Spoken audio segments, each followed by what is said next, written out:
திருச்சிற்றம்பலம். கைத்தல நீரை கனி அப்பமோடவள் போரி கப்பிய கரிமுகன் அடிபேணி கற்றிடும் அடியவர் புத்தியில் உரைபவர் கற்பகமென வினை கடிதேகும் அத்தமும் மதியமும் வைத்திடும் மகன் மகன் மற்பொரு திரள் போய மதையானை மத்தர வயிறனை உத்தமி புதல்வனை மட்டவில் மலர் கொடு பணிவேனே முத்தமிழ் அடைவினை முற்படுகிறிதலில் முற்பட எழுதியோனே முப்புறம் எரிசினாட்சி ஒன்னுரை ரதம் அச்சது கொடி செய்த அதிதீரா அத்து எரது கொடு சுப்பி ரமணிபடும் அக்குணம் அதனிடைபமாகி அக்குற மகளுடன் அச்சிறு முருகனை அக்கணமனமருள் பெருமா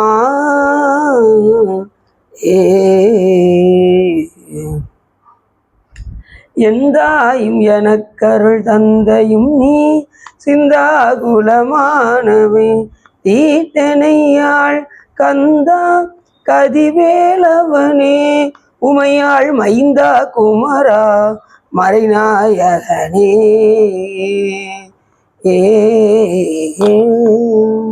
பொழியர்கோன் படித்த புகழியர்கோன் கடல் போற்றி ஆளிவிசை கல்மிதப்பில் அணிந்த பிரானடி போற்றி பாலி திருநாவலூர் வந்தொண்டர் பதம் போற்றி போலிவழி திருவா அதவரர் திருத்தாள் போற்றி. சிற்றமும் எல்லாம் வல்ல சிவகாமி இம்பளுடன் ஆகிய வள்ளல் வைத்தியநாத சுவாமியுடைய பெரும் கருணையினாலே நாம் சிவ தர்மோத்தரத்தில் சொர்க்க அறவியல் பற்றி பேசுவதற்கு திருவர்களும் குருவர்களும் அடியாரர்களும் கொண்டியுள்ளது. நாம் எப்பொழுதுமே ஒரு பாடலை சிந்தித்து விட்டு செல்வோம். அதன் அடிப்படையில் என்பே விறகா இறைச்சி அறுத்திட்டு பொன்போல் கனலில் பொரிய வறுப்பினும் அன்போடு உருகி அகம் குலைவார் கண்டி என்போல் மணியினை எய்த ஒண்ணாதே என்று அற்புதமாக திருமல தேவநாயனார் கூறுகின்றார்.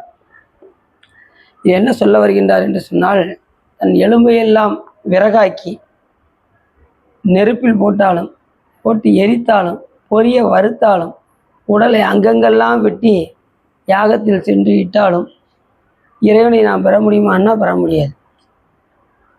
உடலை வருத்தி நாம் இறைவனை வழிபாடு செய்தால் அது பயன் தராது.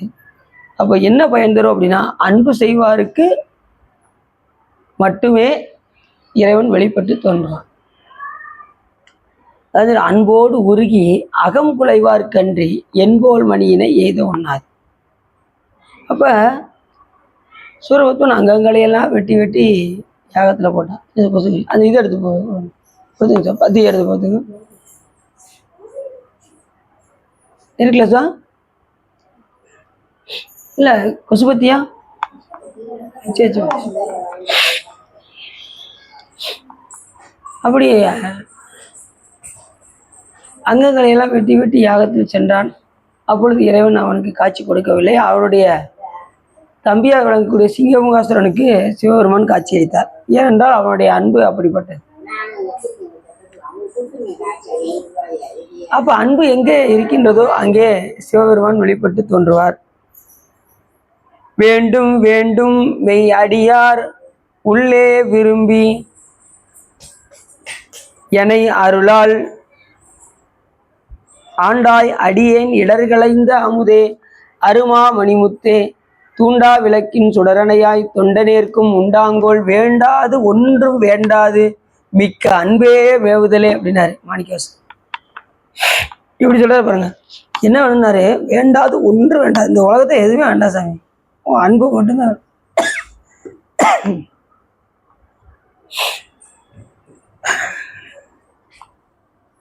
அப்ப இந்த உலகத்துல சிவபெருமான் அன்பை தவிர வேற ஒன்றும் பயன் தராது.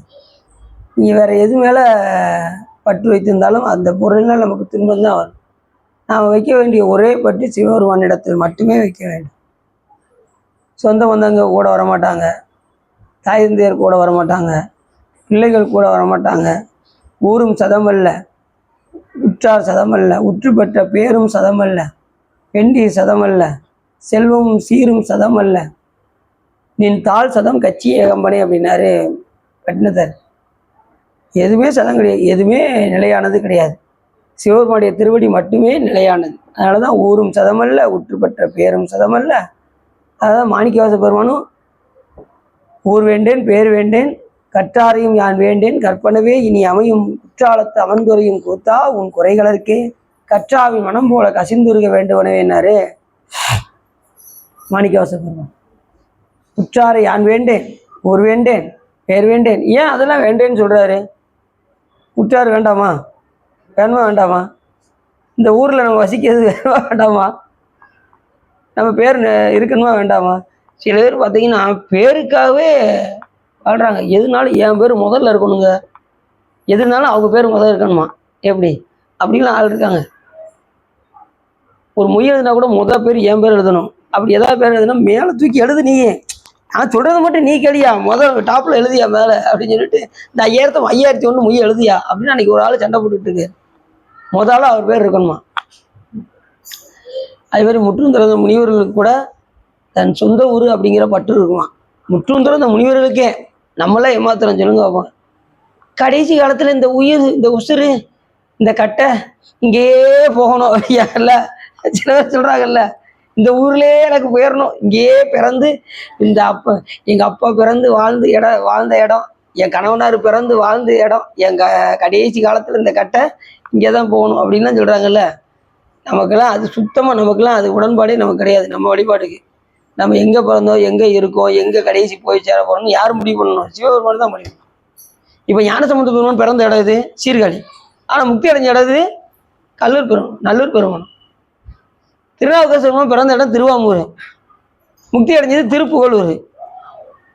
சுந்தரம் சாமி பிறந்தது திருநாவலூர், முக்தி அடைஞ்சது கேரளாவில் அஞ்சைக்களத்தில்.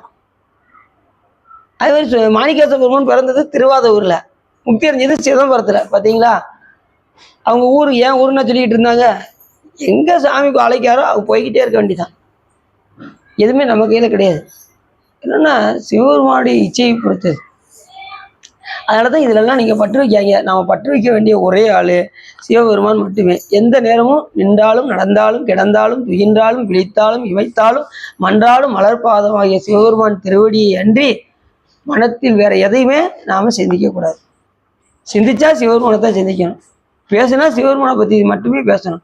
பேசின்தான் எந்தாய் எந்தாய் பெருமானே என்று பேசி பேசி பூசின்தான் திருநீரை நிறைய பூசி பின்றா நேயத்தால் பிறப்பிறப்பை கடந்தாதமை ஆண்டானை அவாவல்ல கல்வனேனுங்கிறாரு மாணிக்கவாசகர். பேசினா சிவபெருமானை பற்றி பேசிட்டே இருக்கும்.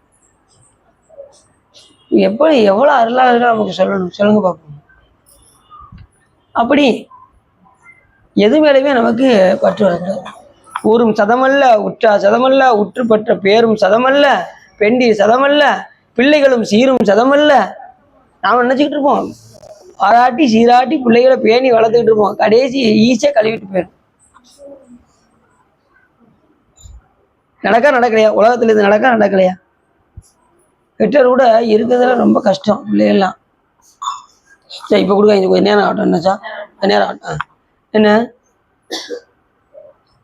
எப்பயுமே இந்த பிள்ளைகளாலேயோ இல்லை எல்லாம் நம்ம அவங்க மேலே ரொம்ப பற்று வச்சுருப்போம். ஆனால் அந்த பிள்ளைகள்னாலே நமக்கு துன்பம் வரும். அதனால தான் நீங்கள் யார்கிட்டையும் பற்று வைக்காதீங்க. உங்கள் பற்றெல்லாம் சிவபெருமான்கிட்ட மட்டும் வைங்க. நீங்கள் சிவபெருமான் மேலே பற்று வைக்க ஆரம்பிச்சிட்டிங்கன்னா மற்றதெல்லாம் ஆட்டோமேட்டிக்காக நடக்கும். அந்த காரியம் அது பாட்டு நடந்துக்கிட்டே இருக்கும். உங்கள் பற்றை மட்டும் சாமிக்கிட்ட மட்டும் வச்சா போதும். நீங்கள் எப்படின்னா தாமரையில தண்ணி ஓட்டாமல் இந்த உலகத்தை வாழணும், அவ்வளோதான். அவங்க மேலே அன்போடு தான் இருக்கணும். எல்லா இடத்துமே நம்ம அன்பு செலுத்தணும். நம்ம வீட்டில் மட்டும் கிடையாது, எல்லா உயிரிடத்தும். எவ்வுயிருக்கும் அன்பிலார் ஈசனுக்கு அன்பிலார். எந்த உயிரிடத்தில் நீ இது அன்பு இல்லாமல் நீங்கள் சாமி மேலே அன்பு வைக்க முடியுமான்னா முடியாது. எல்லா உயிரிடத்திலும் அன்பு இருந்தால் தான் சிவபெருமான் மேலே நமக்கு அன்பு வரும், இல்லைன்னா வராது. அதே மாதிரி அடியார் மேலே அன்பு இருந்தால் தான் சிவபெருமான் மேலே பற்று வரும். அடியார் மேலே அன்பு இல்லைன்னா நீங்கள் வேற்றுமை பார்த்தீங்கன்னா சிவபெருமான் மேலே அன்பே வர்றதுக்கான வாய்ப்பு கிடையாது. எவ்வுயிருக்கும் அன்பிலார் ஈசனுக்கு அன்பிலார். அப்படி வேண்டும் வேண்டும் மெய் அடியார். நமக்கு எந்த அடியார் வேணும்? மெய் அடியார் கூட இருக்கணும். சிவபெருமானை நல்லா வழிபாடு செய்கிற அடியார் கூட நம்ம போய் ஜாயிண்ட் ஆகிக்கணும். வேண்டும் பெருமானே எனக்கு வேண்டும், என்ன வேண்டும்னா மெய் அடியார் கூடயே இருக்கிற மாதிரி எனக்கு கொடு அப்படின்னாரு. அடியார்கள் வேணும். சரி, அவர் கேட்டதுக்கு சிவபெருமான் கொடுத்தாரா கொடுக்கலையா? கொடுத்தாரா? எப்போ கொடுத்தாரு? 999 அடியார்கள் நடுவில் இருக்க வச்சுட்டு போனார் சாமி. விரும்பி யானும் உள்ளே உனை அருளால் ஆண்டாய் அடியேன் இடர் களைந்த அமுதே அருமா மணிமுத்தே தூண்டா விளக்கின் சுடரணையாய் தொண்டனேற்கும் உண்டாங்கொள் வேண்டாது ஒன்றும் வேண்டாது. இந்த உலகத்துல சாமி எனக்கு எதுவுமே வேண்டாம், எனக்கு ஒன்னே ஒன்று மட்டும் செய்ய. என்னப்பா அப்படின்னாரு சிவபெருமான். மிக்க அன்பே மேவுதலே, உங்களை எனக்கு மிகுந்த அன்பு ஒரு மாதிரி செய்ய அப்படின்ட்டாரு. அந்த ஒன்றை தவிர இந்த உலகத்துல வேற எதுவுமே வேண்டாம். வேண்டாது ஒன்றும் வேண்டாது மிக்க அன்பே மேவுதலே. அதுல இன்னொரு பாட்டு சொல்லுவாரு, பேரானந்தம் பேராமை வைக்க வேண்டும் பெருமானே. பெருமானே உன்னுடைய பேரானந்தத்தை எந்த நேரமும் அது பெயராம எப்பொழுது நிலைத்து இருக்குமாறு செய் அப்படிம்பாரு இன்னொரு பாட்டு. அதுலயும் இன்னொரு பாட்டுல அறவே பெற்றானின் அன்பர் அந்தமின்றி அகம் நகமும் புறவே கடந்து புலைநாயின் புலம்புகின்றேன் உடையானே பெறவே வேண்டும் மெய் அன்பு. அந்த அன்பு எப்படிப்பட்ட அன்பு? மெய் அன்பா இருக்கும். மெய் அன்பு அப்படின்னா அப்ப பொய் அன்பு ஒண்ணு இருக்கா இல்லையா? சிலவர் நான் சிவபெருமான் மேல எனக்கு அவ்வளோ பற்றுங்க, அப்போ அவரை நினைக்காம நான் சாப்பிட்றது கிடையாது, தூங்குறது கிடையாது அப்படின்னு சொல்லுவாங்க, வெளிப்படையாக சொல்லுவாங்க. ஆனால் உள்ளுக்குள்ள பார்த்தா முதலாக சாப்பிட்டுட்டு எதையே நினைக்காம குறைகிறார். வெளிப்படையாக சொல்லலாம், ஆனால் அது ஆழ்மனதுல இருந்து வரணும். இறைவன் மேலே அன்பு இருக்குங்கிறது இன்னொன்று என்ன, இறைவன் மேலே அன்பு வந்துருச்சுன்னா யாரும் பேச மாட்டாங்க. வெளியில அமைதியாக மௌன நிலையில எந்த நேரமும் சிந்திச்சுக்கிட்டே இருப்பாங்க. அந்த அன்பு வந்துருச்சுன்னா என்ன செய்வாங்க? மௌன நிலை. எப்படி அருணைநாதர் 12 ஆண்டுகள் மௌன நிலைக்கு போனாரோ அதே போல யார்ட்டையும் பேச மாட்டாங்க. அவங்கள்ட்ட பேசணும்னே அவங்களுக்கு விருப்பம் வராது. ஏன்னா இந்த உலகத்துல பார்த்தீங்கன்னா எந்த நேரம் பேச்சு நடந்துக்கிட்டே இருக்கும். கச கச கச கச கசன்னு பேசிக்கிட்டே இருப்பாங்க. எதை பார்த்தாலும் நமக்கு அந்த நேரத்தில் இறைவனை தியானிக்க கூட முடியாது இந்த உலகத்துல இருந்துக்கிட்டு. அதனால ஞானிகள் என்ன செய்யறாங்க? காட்டுல போய் தவம் இருக்க போயிடுறாங்க. இங்க இருந்து பண்ணலாம். நீ எந்த நேரத்தில் பண்ணணும்னா அதிகாலையில் 4 to 6 தான். எந்த கரைச்சலும் இல்லாத ஒரு நேரம் அதிகாலையில் 4 to 6. அந்த நேரத்தில் 4 மணிக்கு எந்திரிச்சு நீங்கள் குளிச்சு பாருங்க, அவ்வளோ சந்தோஷமா இருக்கும். குளிச்சு 6 மணிக்குள்ள சூரிய உதயத்துக்கு முன்னாடி பூசையை முடிச்சுட்டு அப்படி வந்துடும். ரொம்ப சிறப்பாக இருக்கும். நீங்கள் சொல்கிறதெல்லாம் சரிதான் சார், நல்லா தான் சார் இருக்குது கேட்குறதுக்கு. எந்திக்கிறவங்கள காலையில் நம்ம தான் போர்வை இழுத்து போத்த விடாம், எந்திக்கக்கூடிய நம்ம படுற பாடு அப்படிங்கிறது புரியுது. சிலவர் பார்த்தீங்கன்னா இது அலாரம் வச்சுருப்பாங்க, ஒரே பற்றி அலாரம் அடிச்சுக்கிட்டு இருக்கும். அடுத்த 5 நிமிஷம் கூப்பிடும், அதுவே கூப்பிடும். அதுக்கப்புறம் அதுவே 5 நிமிஷம் கழிச்சு கூப்பிடும், மறுபடியும் இருக்க அலாரம் அடிக்கும். மறுபடியும் இப்படி எடுத்து இப்படி 5 நிமிஷத்துக்கு ஒருக்கா அதை அடிச்சுக்கிட்டே இருக்கும். கடைசி வரைக்கும் ஆஃப் பண்ணிட்டு இருக்கிற ஆளும் உண்டு. சில பேர் என்ன செய்வாங்க, அந்த கொஞ்சம் வெள்ளத்தில் இருந்துச்சு அந்த 5 மணிக்கு அலாரம் வச்சாலும் ஆஃப் பண்ணிட்டு மறுபடியும் 6 மணிக்கு வைக்கிறது, அப்புறம் 6:05, அப்புறம் 6:10, இப்படி கடைசி 7, 7:30 ஆகி போகும். அதுக்கப்புறம் தான் எதிக்கிறது. அப்படின்னு நிறைய பேர் பார்த்ததுனால சொல்றேன், இல்லைன்னா அடிச்சிடும் நடக்கு பார்த்தீங்களா. அதனால நம்ம அடியார்கள்லாம் நம்ம சோம்பேறித்தனத்துல மூட்டை கட்டி வச்சிடணும். அடியார்களை சிவபெருமானுக்கு ரொம்ப பிடிச்சதுன்னா சுறுசுறுப்பு. நெசமா தான், சிவபெருமானுக்கு எது பிடிக்குன்னா சுறுசுறுப்பு தான் பிடிக்கும். அப்படிப்பட்ட அடியார்களை சுவாமி ரொம்ப விரும்புவார். 2வது நம்ம வழிபாட்டில் கரெக்டாக இருக்கும். என்ன, மற்றவங்களை பற்றி சிந்திக்க வேண்டாம். நாம் இன்னைக்கு எது காலையில் எழுந்திரிச்சு என்ன செய்யணும், அந்த கடமையை செய்வதில் நம்ம உறுதியாக இருக்கணும், அவ்வளோதான். வேற எதையும் சிந்திக்கக்கூடாது. வேண்டாது ஒன்று வேண்டாது மிக்க அன்பே மேவுதலே. பெருமானே பெருமானே.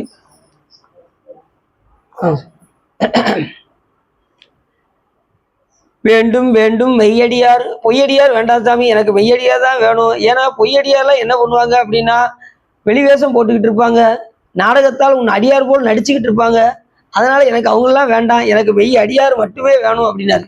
வேண்டும் வேண்டும் மெய் அடியார் உள்ளே விரும்பி ஆண்டாய் அடியேன் அருள்களைந்த இடர்களைந்த அமுதே அருமாமணி முத்தே தூண்டா விளக்கின் சுடரணையாய் தொண்டனேற்கும் உண்டாங்கொள் வேண்டாது ஒன்று வேண்டாது மிக்க அன்பே மேவுதல். பிரார்த்தனை பத்தில படுறாரு. முக்கியமான விஷயம், பிரார்த்தனையில் என்ன செய்யணும், சாமி கிட்ட என்ன கேட்கணும்னு மாணிக்கவாசகர் அத்தனை பாட்டிலையுமே மெய்யன்பை தான் கேட்குறது, வேற எதையுமே கேட்கல. மெய் அன்பு. இப்போ சொன்ன பார்த்தீங்களா, அறவே பெற்றா நீ நண்பர் அந்தமின்றி, அதுவும் பிரார்த்தனை பத்தில தான் வரும். இன்னொன்று சொன்ன பார்த்தீங்களா, பேரானந்தம் பேராமை வைக்க வேண்டும் பெருமானை, அதுவும் பிரார்த்தனை பத்தில தான் வரும். நீங்க சாமிகிட்ட காலையில பாடணும் அப்படின்னா அந்த பிரார்த்தனை பத்தை கூட நீங்க பாடிடலாம் சாமிக்கு முன்னாடி. நான் அடியன் இதுதான் பாடுவேன், பொன்னம்பல பதியம் தான். டெய்லி அடியார் நடுவில் இருக்கும் வரலை. அதனால தான் இப்பயும் நம்ம எந்த நேரமும் அடியார் கூட்டத்திலேயே கூட்டு போறாரு சாமி. தினசரி சாமிகிட்ட அதுதான் எப்பயும் எனக்கு அடியார் நடுவில் இருக்கும் அருளை பொறியாய் பொன்னம்பலத்திய முடியா முதலே என் கருத்து முடியும் வண்ணம் நம்ம எது கேட்டாலும் கொடுப்பாரு. அடியார் நடுவில் இருந்தால் தான் நம்ம மாயை நம்மளை தாக்காது. இல்லைன்னு வச்சுக்கோங்களேன், ஈஸியாக நம்மளை தாக்க ஆரம்பிச்சு மாயை மயக்கவும் செய்யும் பண்றேன். நீ அடியார் கூட இல்லாம மட்டும் இருந்து பாருங்க, ஒரு நிமிஷத்துல உங்களை உலகத்துக்கு தள்ளி இழுத்துட்டு போய் சினிமாலாம் பார்க்க வச்சு ஒரு கீழ்நிலை கொண்டு போயிடும்.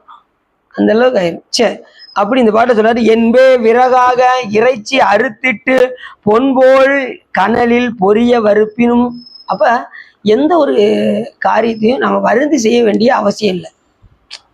திருமலை அதான் சொல்றாரு, வருந்தி போய் இறைவனை நம்ம வழிபாடு செய்ய வேண்டியதில்லை. இப்போ இந்த பாத யாத்திரைலாம் போகிறாங்கல்ல, உடலை வருத்த வேண்டிய அவசியமே இல்லை. வருத்தம் நீங்கள் பஸ்லேயே போய் கூட நல்லா என்ன செய்யலாம், சாமியை போய் தரிசனம் பண்ணலாம். விரதம் மேற்கொள்கிறவங்க பாலும் பழம் சாப்பிட்டு கூட விரதம் இருக்கலாம். பட்னியாக கிடக்கணும்னு அவசியம் கிடையாது. பசிச்சால் உண்டுக்கலாம். சிலர் பசியை எடுக்காமல் கூட இருப்பாங்க. அப்படி இருக்கிறவங்களுக்கு அதுக்கு தகுந்த பலன் கிடைக்கும். ஆனாலும் மனம் வருந்தி என்ன செய்யக்கூடாது, இறைவனை வழிபாடு செய்யக்கூடாது. உடம்பை வருத்தி இறைவனை வழிபாடு செய்யக்கூடாது. அப்படி என்பே விறகாக, இந்த எலும்பெல்லாம் விறகாக எரிச்சு அறுத்திட்டு பொன்போல் கனலில் பொரிய வறுப்பினும் அன்போடு உருகி அகங்குலைவார்க்கன்றி என்போல் மணியினை எய்த ஒண்ணாதே. அன்போடு உருகி யார் வழிபாடு செய்கின்றார்களோ அவர்களுக்கு தான் சிவபெருமான் வெளிப்பட்டு தோன்றுவார். கங்கை ஆடிலன் காவிரி ஆடிலன் பொங்கு கங்கை குமரித்துறை ஆடிலன் எங்கும் ஈசன் எனாதவருக்கு இல்லையே. எங்க போனாலும் சாமியை நினைக்கணும். அன்னைக்கு எல்லாம் காவிரியில் குளிச்சிங்களா? யாராவது சிவபெருமானை நினைச்சிங்களா? நீங்கள் ஒன்று, நீங்கள் காவிரியில் விட்டதாங்க எங்களுக்கு தெரியும். அதுக்கப்புறம் நாங்கள் என்ஜாய் பண்ணோம் பாருங்க. சரி சரி, அதான் எல்லாம் போட்டு அதான் அடியே முதல்ல இறங்கும்போது எல்லாத்தையும் சொன்னேன். அதில் இறங்கும்போது எல்லாம் சிவபெருமான் திருவருள்னு சொல்லி இறங்கி குளிச்சுட்டு வாங்க அப்படின்னு சொன்னேன். பூவை போட்டீங்க, கங்கா ஸ்நானம் இது காவிரி ஸ்நானம் பண்ணிட்டீங்க, ரைட், சந்தோஷம்.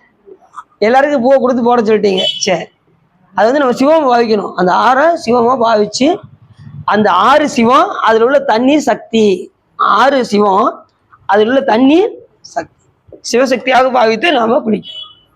அப்படின்னா தான் அது அருள், நம்ம உடம்பு வந்து அருள் உடம்பாக மாறும். இது அவங்களுக்கு நீங்கள் தினசரி நீங்கள் குளிக்கும் போது என்ன சொல்லி குளிக்கிறீங்க? வழக்கம் போல எதையுமே நினைக்கிறது கிடையாதுங்க. தண்ணியை பிடிச்சி நாங்கள் பாட்டு குளிப்போம். சிவகங்கையாக நினைத்து அதில் நமசிவாய மந்திரத்தை எழுதி அதுக்கப்புறம் குளிக்கணும். அது உடல் அழுக்கை மட்டுமல்லாமல் உள்ளத்தில் இருக்கக்கூடிய ஆணவமல அழுக்கையும் அது நீக்கும். அப்படிதான் குளிக்கணும். நீ கொஞ்சம் சொல்லியிருக்கேன் நினைக்கிறேன், சொல்லியிருக்கேனா? சரி சரி, அப்படி இந்த பாட்டில் சொல்றாரு. அப்ப சாமியை நாம வழிபாடு செய்வதற்கு மிகுந்த அவசியமாக தேவைப்படுவது அன்பு ஒன்று. வருந்தி நாம் இறைவனை வழிபாடு செய்ய வேண்டிய தேவையில்லை. ரெண்டாவது, மனம் வருந்தி, அதாவது இந்த விரதம்லாம் இருந்து, விரதம் இருப்பது மேல் நல்லதுதான். அதையும் உடல் வருத்தி நாம இறைவனை வழிபாடு செய்ய வேண்டியது. மிக்க அன்பு ஒன்று மட்டுமே இறைவனை கொண்டு போய் சேர்க்கும். அதுதான் சொன்னாரு, அன்போடு உருகி அகம் குலைவார்க்கு அன்றி என்போல் மணியினை எய்த ஒண்ணாது. சிவபெருமான் நீங்க பார்க்கணுமா, அன்போடு உருகி வழிபாடு செய்யுங்க, சிவபெருமான் வெளிப்பட்டு தோன்றுவார் அப்படின்னாரு. சார் சோவா வீட்லையா? வீட்லையா சார்? உங்க வீட்டில் சார் யார் அவங்க?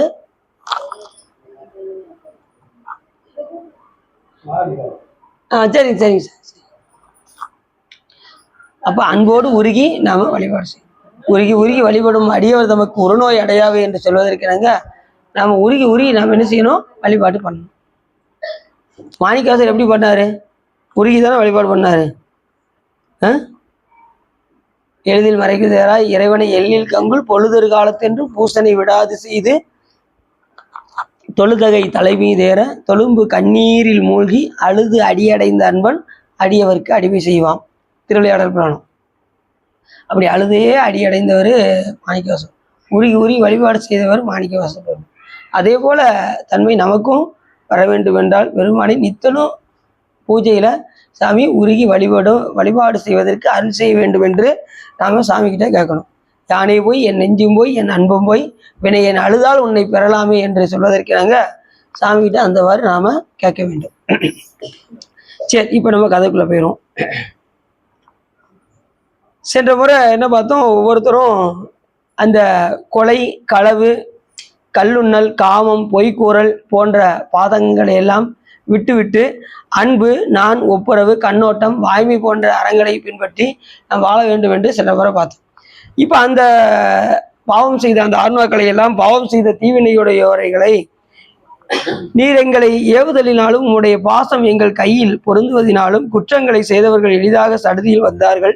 இவர்கள் வழியிலே மிகவும் வாதை அடைந்தவர்கள், அதனால் அவ்விடத்தில் மிகவும் வருத்தத்தை உடையவர்கள் ஆனார்கள். இவர்கள் வேத ஆகமங்களில் சொன்ன வழி நடவாதவர்கள் என்று காலவாசத்தில் இருந்து தப்புதலுக்கு எங்கே மேலாகிய வழியுடையவர்கள். இனி இவர்களை யாது தண்டம் செய்வோம் என்று விண்ணப்பம் செய்தார்கள். யமதூர்கள்லாம் போய் யார்கிட்ட விண்ணப்பம் செஞ்சாங்க? யமன்கிட்ட போய் இந்த வாத செய்தவர்களை என்ன செய்ய வேண்டும் என்று விண்ணப்பம் செய்கின்றார்கள். காலதூதர்கள் யாரு? யமனுடைய தூதர்கள் காலன். அவங்க என்ன செய்யறாங்க? யமன்கிட்ட போய் இந்த மாதிரி தவறுகள் செய்தவர்களை நாம் என்ன செய்ய வேண்டும் என்று விண்ணப்பம் செய்து, அதுக்கப்புறம் அவர் யாரை கூப்பிடுவாரு? சித்திரகுப்தனை கூப்பிடுவாரு. சித்திரகுப்தன் என்ன எழுதி வச்சிருக்காரோ அதுக்கு தகுந்த மாதிரி சொர்க்கமா நரகமானு அங்கேயே பிரித்து வைத்து என்ன செய்வாங்க? அந்தந்த செக்ஷனுக்கு அனுப்புவாங்க. யமனுக்கு நிறைய பேர் இருக்கு. காலத்துக்கு கரெக்டா உயிரை தூக்குறானா யமனு, அதனால அவருக்கு காலன்னு பேரு. காலத்துக்கு கரெக்டா வந்துடுவாங்க. ஒரு நொடி இங்கிட்டும் போகாது இங்கிட்டும் போகாது. இப்ப கந்தசாமி என்பவர் 79 வயதில் வியாழக்கிழமை மத்தியான வேளையில் 2 மணி 1 மணித்துளி அளவு அவருடைய உயிர் பறிக்கப்படும் அப்படின்னு எழுதியிருந்ததுன்னா, கரெக்டா அதே நேரத்துக்கு ஒரு பாயிண்ட் அங்கிட்டும் போகாது இங்கிட்டும் வராது. கரெக்டா அந்த 2 மணி 1 மணித்துளியில அப்படியே அந்த உயிரை தூக்கிறார். காலத்துக்கு கரெக்டா வர்றதுனால அவருக்கு காலன் என்று பெயர். அந்தத்தை செய்வதனால் அவனுக்கு அந்தகன் என்று பெயர். முடிவு அவன் தானே தருவான் கடைசி. அந்தம்னா என்னது? ஆதினா தொடக்கம், அந்தம்னா முடிவு. ஒரு உயிரோடைய முடிவை எடுக்கிறது யாரு? அதனால அவருக்கு அந்தகன் பேர். உடலில் இருந்து உயிரை பிரிப்பதனால் அவனுக்கு யமன்னு பேர். உடல்ல இருந்து உயிரை பிரிச்சு எடுக்கிறான்ல, அதனால அவனுக்கு யமன்னு பேர். நடுநிலையை செய்வதனால அவனுக்கு நடுவன் என்று பெயர். தப்பாம கரெக்டா தர்மப்படி இப்படிதான், இதுதான் நடுநிலைமை அப்படின்னு யோசிக்காம அந்த சிவபெருமான் கொடுத்து அந்த பணியை நடுநிலையோடு இருந்து செய்வதனால அவனுக்கு நடுவன் என்று பெயர். அடுத்து சொன்னாரு, தர்மத்தின் வழி நடப்பதனால் அவனுக்கு தர்மன் என்று பெயர். தர்மத்தின் எந்த தர்மத்தின்? சிவ தர்மத்தின்படி நடக்கின்ற காரணத்தினால் அவருக்கு தர்மன். அதனால யம தர்மன்னே அவருக்கு பேர். யாருக்கு? யமனுக்கு. இப்படி பல பேரு யமனுக்கு இருக்கு. யமனும் சனியும் பார்த்தீங்கன்னா சூரியனோட பையன். யமதர்மன் யாரோட பையன்? சூரியன். அவரும் சனி பகவானும் 2 பேருமே கொஞ்சம் பயமா தான் இருக்கும். சனி பகவானை பார்த்தாலும் நிறைய பேருக்கு பயமா தான் இருக்கும். யமதர்மனை பார்த்தாலும். ஆனா அதுக்கெல்லாம் பயப்படுறாங்களே, சிவபெருமானுக்கு யாராவது பயப்படுறாங்களா? அவர் கருணைமா கடல் எதுனாலும் மன்னிச்சிருவாரு அப்படிங்கிற தைரியம் என்ன. சாமிக்கு ரொம்ப பயபக்தியோட வழிபாடு செய்யணும். இப்ப நம்ம பொய் சொன்னாலே ரொம்ப பாவம் அப்படின்னு நினைச்சு வழிபாடு பண்ணணும். இப்ப சிவபெருமான வழிபாடு செய்யறவங்கெல்லாம் பொய் கனவுல கூட நினைச்சிடக்கூடாது. பொய் பேசாம இருக்கணும். பொய்மையும் வாய்மையிடத்த பொறை தீர்ந்த நன்மையும். எப்ப பொய் சொல்லணும் ஒரு கணக்கு இருக்கு. சிவ தர்மத்துக்காக பொய் சொல்லலாம், மற்றதுக்கு பொய் சொல்லக்கூடாது. அந்த நேரத்துல உலகம் நமக்கு பயன்பட தராது. இப்ப வீட்டுல கோயிலுக்கு போக விடலன்னு வச்சுக்கோங்க, அந்த நேரத்துல என்ன செய்யணும்? இதை கையாண்டு இந்த மாதிரி ஒரு இடத்துக்கு போனேன்னு சொல்லிட்டு ஓடியாந்துடலாம், திருக்கோயிலுக்கு வந்துடலாம். அந்த நேரத்தில் நான் உண்மையே பேசுவேன்னு சொன்னோம்னா நம்ம வீட்டிலே இருக்க வேண்டியதான், கோயிலுக்கு போக மாட்டாங்க அவங்களுக்கு. இப்போ அதுலேயும் இப்போ ஒருத்தர் வேகமாக ஒருத்தனை வெட்டுறதுக்கு ஒருத்தர் ஓடி வரான்னு வச்சுக்கோங்களேன், உங்கள் அடைக்கலம் தேடி நான் ஒளிஞ்சிக்கிறேன், என்னை காட்டி கொடுத்துறாதீங்க அப்படின்னு ஒருத்தர் நம்மளை அடைக்கலம் கேட்டு ஓடி வரான், உள்ளே ஒளிஞ்சிக்கிறான். அந்த நேரத்தில் ஒருத்தர் அவன் வெட்ட வரான், நான் உண்மையே பேசுவேன், இதோ ஒளிந்து கொண்டு இருக்கின்றான், தாராளமாக வெட்டுங்கள் அப்படின்னு. அதுக்கு பேர் உண்மையாது? அது பாவம். எந்த இடத்துல சொல்லணும்னு ஒரு இது அப்படிதான் சொல்லணும். உண்மையே பேசினாரு யாரு? நமது அர்ச்சனை கதை தெரியுமா உங்களுக்கு? அர்ச்சனை பார்த்தீங்கன்னா அந்த கதை கூட காசி நாட்டு இளவரசியாக முற்பிறவியில் அந்த அவரோட மனைவி அர்ச்சந்தனுடைய மனைவி முற்பிறவியில் காசி நாட்டு இளவரசியாக இருந்தார். அப்பொழுது நிறைய பேர் அவளை பொண்ணு பார்க்க வந்தாங்க. அவள் பேர் மதிவாணின்னு பேர். அவருடைய பேர் மதிவாணி. அர்ச்சந்தருக்கு மனைவியாக இருந்ததுக்கு அப்புறம் தான் அவருக்கு சந்திரபதினு பேர். அதுக்கு முன்னாடி அவருக்கு மதிவாணின்னு தான் பேர். அப்படி இருக்கும்போது அவருக்கு என்ன ஆச்சு அப்படின்னா, எத்தனையோ அரசர்கள்லாம் வந்து பொண்ணு பார்க்க வந்தாங்க. அப்போ திரிலோசன் என்பவன் மட்டும் வந்து பார்த்து அவன் என்ன சொன்னா, இது போட்டி வைத்து தனது மகளை கொடுக்க வேண்டும் என்று விரும்பினான். அதில் போட்டியில் எல்லாத்துலையும் ஜெயிச்சான் அந்த திரிலோசன். அவளையே மனம் முடிக்க வேண்டும் என்று விரும்பினான். உடனே 2 பேரும் சேர்ந்து கங்கையில் குளிக்க வந்தாங்க. குளிக்க வரும்போது இந்த தோத்த அரசர்கள்லாம் இருக்காங்க பார்த்தீங்களா, அதில் ஒருத்தன் என்ன பண்ணிட்டான், பழி வாங்க வேண்டும் என்று விரும்பி கங்கையில் குளிச்சுட்டு வெளியில் வந்தாங்க பாருங்க, கத்தியால் எடுத்து அவனை வெட்டினான். அந்த திரிலோசன் இறந்து போயிட்டான். கணவனார் இப்போ இறந்து போயாச்சு, திருமங்கலையே கழுத்திலே இருக்கு. இனிமேல் நாமளும் உயிர் வாழ்வதற்கு தகுதி இல்லை என்று தெரிந்து உடனே இவளும் கங்கையில் குதித்தாள். யாரு? மதிவாணி. அப்படியே ஆற்றுல அடிச்சு போகுது. அப்போ கௌதம முனிவர் அப்படி முடிய பிடிச்சி இப்படி தூக்குனார். இந்த தண்ணியில் யாராவது முங்கிட்டாங்கன்னு வச்சுக்கோங்க, எதை பிடிக்கணும்? நீங்கள் கழுத்தை பிடிக்கிறேன், இதை காலை பிடிக்கிறேன்னு நீங்கள் உள்ளே போயிடுவீங்க. நெசமாதான், அதான் உண்மை.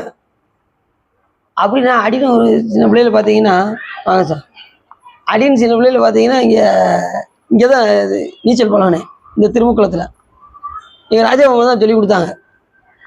அடின்னு என்ன பண்ணிட்டேன், மேலேருந்து முதல் இந்த டின்னை கட்டி தான் குளிப்போமா, மேலேருந்து அப்படி டின்னு இருக்குல்ல, நம்ம என்ன முக்கியமாக போகிறோம் அப்படின்ட்டு வந்துட்டேன். பார்த்தா அவர் ஓட்டம் இருந்திருக்கு. கொஞ்சம் கொஞ்சமாக உள்ளே போய்கிட்டு இருக்கேன். எங்கள் மாமா முடிய பிடிச்சி இப்படி இழுத்தாங்க பாருங்க, முடின்னு பேசாமல் இருக்கேன் என்ன பண்ணுங்க அப்படின்னு முடிய பிடிச்சி தூக்கி வெளியில் போட்டாங்க. இல்லை அன்னைக்கே போயிருப்பேன். சாமி இப்படி சொற்பொழிவு வச்சிருக்காரு. எத்தனையோ ஆபத்துல இருந்தெல்லாம் சாமி நம்மளை காப்பாற்றிருக்காரு. எல்லாருக்கும் ஒவ்வொரு அனுபவம் இருக்கும். சாமி ஒவ்வொரு நிலையிலையும் நம்மளை எல்லாம் காப்பாற்றிருப்பார். ஒவ்வொரு நாளும் ஒவ்வொரு நொடியும் நம்மளை காப்பாற்றிக்கிட்டு இருக்காரு. அந்த உணர்வை நாம நினைச்சு பார்க்கணும். எவ்வளோ பெரிய கருணைமா கடல். நம்ம இப்போ வரைக்கும் நம்ம உயிரோடு இருக்கோம். நமக்கு ஒவ்வொருத்தவங்களுக்கு 40, 45, 50, 55, 60 அப்படின்னு இருக்கும். ஒவ்வொருத்தவங்களுக்கு ஒரு வயசு இருக்கும். மேக்சிமம் இருக்கையிலே கம்மியான வயசு இப்போதைக்கு நித்யா அசோக் மட்டும்தான் நினைக்கிறேன். எல்லாருமே 40 தாண்டியிருப்போம். என்ன சரி. அப்படி இன்னொன்று என்ன, நம்ம காலத்தை ரொம்ப கடந்து வந்துட்டோம். நம்ம நினைக்கிற மாதிரிலாம் கிடையாது. நம்ம 100 வயசு வாழ்வோம் அப்படின்லாம் நீங்கள் நினைக்க வேண்டாம். கிடைக்கின்ற காலத்தை சாமி வழிபாடு செய்து உயரக்கூடிய வழியை பார்க்கணும். அவ்வளோதான். கிடைக்கிற காலம் கொஞ்சம் இருக்கு, இதை எப்படி நம்ம பயன்படுத்தணும். இன்னைக்கு காலையில் எந்திரிச்சு சிவபெருமானை எப்படி சிந்திப்போம், இன்னைக்கு எப்படி வழிபாடு செய்வோம், இன்னைக்கு உழவர பணி கிடைச்சிருக்கா, இன்னைக்கு ஏதாவது சாமியை பற்றி சிந்தனைகள் கிடைச்சிருக்கா, இன்னைக்கு பூசையை கூட கொஞ்சம் நேரம் அதிக நேரம் பண்ணோமா, இன்னைக்கு திருமுறைகள் கொஞ்சம் அதிக நேரம் பண்ணோமா அப்படின்னு நம்ம நினைக்கிறோமே தவிர வேற எதையும் செய்யக்கூடாது. நமக்கு கிடைக்கிற காலத்தை பயன்படுத்தும். காலம் உண்டாகவே காதல் செய்து உயரும். அவ்வளவுதான். இன்னைக்கு சாமியை பத்தி நினைக்கிற காலம் கிடைச்சிருக்கு. காலம் உண்டாகவே காதல் செய்து உயமின் கருதறிய ஞாலம் உண்டானோடு வானவரும் நான்முகரும் நன்னறிய ஆழம் உண்டா நீங்கள் பாண்டிப்பிரான் தன் அடியவருக்கு மூலபண்டாரம் வழங்குகின்றான் வந்து முந்துவினே. நான் முந்தி ஓட பார்க்கணும். பக்கத்து வீட்டுக்காரங்களே திருமுறை பாடலை, நாம பாடினா என்ன பாடாட்டி என்ன அப்படின்னு நினைச்சேன்னு வச்சுக்கோங்க, நம்ம உட்காந்துட வேண்டியது. இன்னொன்னா, அடுத்தவங்க பாடினா தான் சில பேர் பாடுவாங்க, அடுத்தவங்க கோயிலுக்கு போனா தான் இவங்க போவாங்க. அப்படியெல்லாம் இருக்காங்க. பக்கத்து வீட்டுக்கு போய் எட்டி போவாங்க, கோயிலுக்கு போவாங்க, இவங்க வீட்டுக்குள்ள இருக்குதா பக்கத்து வீட்டுக்காரங்களே போகலையே அப்படின்ட்டு. அதுலேயும் இந்த கரண்ட் போனா பாப்பாங்க பாருங்க, அது மாதிரி கரண்ட் போயிடுச்சுன்னா நம்ம வீட்டில் கரண்ட் போயிடுச்சு அப்படின்னு சொல்லி உட்காந்துருக்க வேண்டியதானே. முதல்ல வீட்டுக்கு பக்கத்து வீட்டில் போய் கரண்ட் இருக்கான்னு போது பார்த்தா போன்னு அனுப்புவாங்க. பக்கத்து வீட்டுக்காரங்க வீட்டில் கரண்ட் இல்லைன்னு சொன்னா இவங்களுக்கு பெருமூச்சு விடுவாங்க. அப்பாட, நான் கூட நம்ம வீட்டில் தான் போயிருச்சோன்னு நினைச்சாடு அப்படி பார்த்துருக்கீங்களா. இது வந்து இயல்பு. அது மாதிரிதான் இங்க.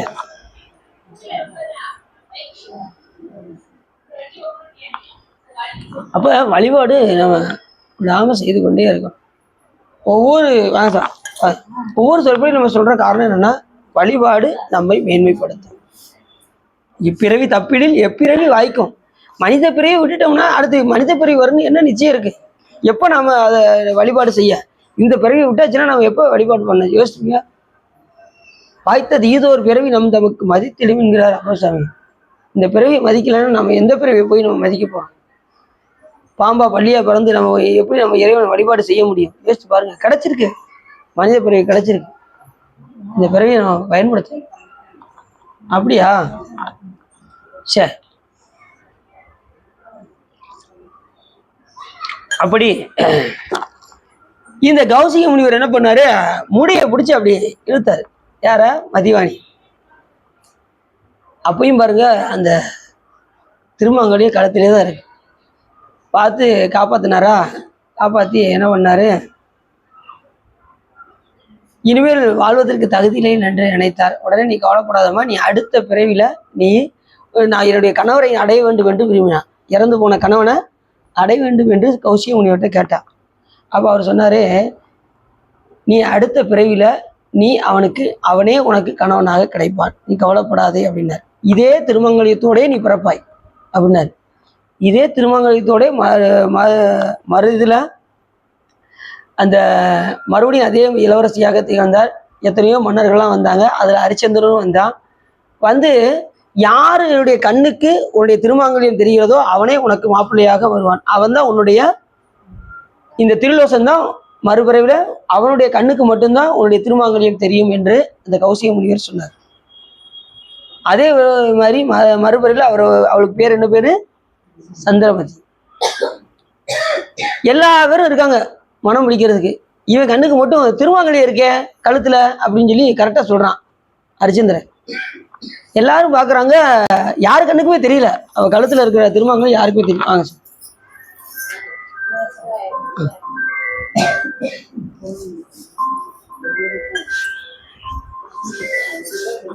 வாங்க சார். வாங்க சார். யாருடைய கண்ணுக்குமே தெரியல சந்திரமதியுடைய அந்த கழுத்துல இருக்கக்கூடிய திருமங்கல்யம். இப்ப ஹரிச்சந்திரன் கண்ணுக்கு மட்டும் தெரியுது. உடனே அவருடைய பெற்றோர்கள் என்ன சொல்றாங்க, திருமணம் முடிஞ்சிருக்கேன், நான் எப்படி கட்டிக்கிட முடியும் அப்படின்னதும், உடனே நாங்க இந்த குழந்தை பிறக்கும் போது அச்சரித்து வாக்காக ஒன்று இழந்தது, யாருடைய கண்ணுக்கு அந்த திருமங்கல்யம் தெரிகிறதோ அவரே மாப்பிள்ளையாக வருவார் என்று அப்படிங்கிற செய்தியை அவங்க அம்மா வந்து ஹரிச்சந்திரன் சொன்னதும் உடனே ஹரிச்சந்திரன் மனம் முடித்தான். ஹரிச்சந்திரன் பெரிய அரசர், சாதாரண ஆள் கிடையாது, பெரிய அரசு. திருமணம் முடித்து வாழ்ந்து கொண்டிருந்தார்கள்.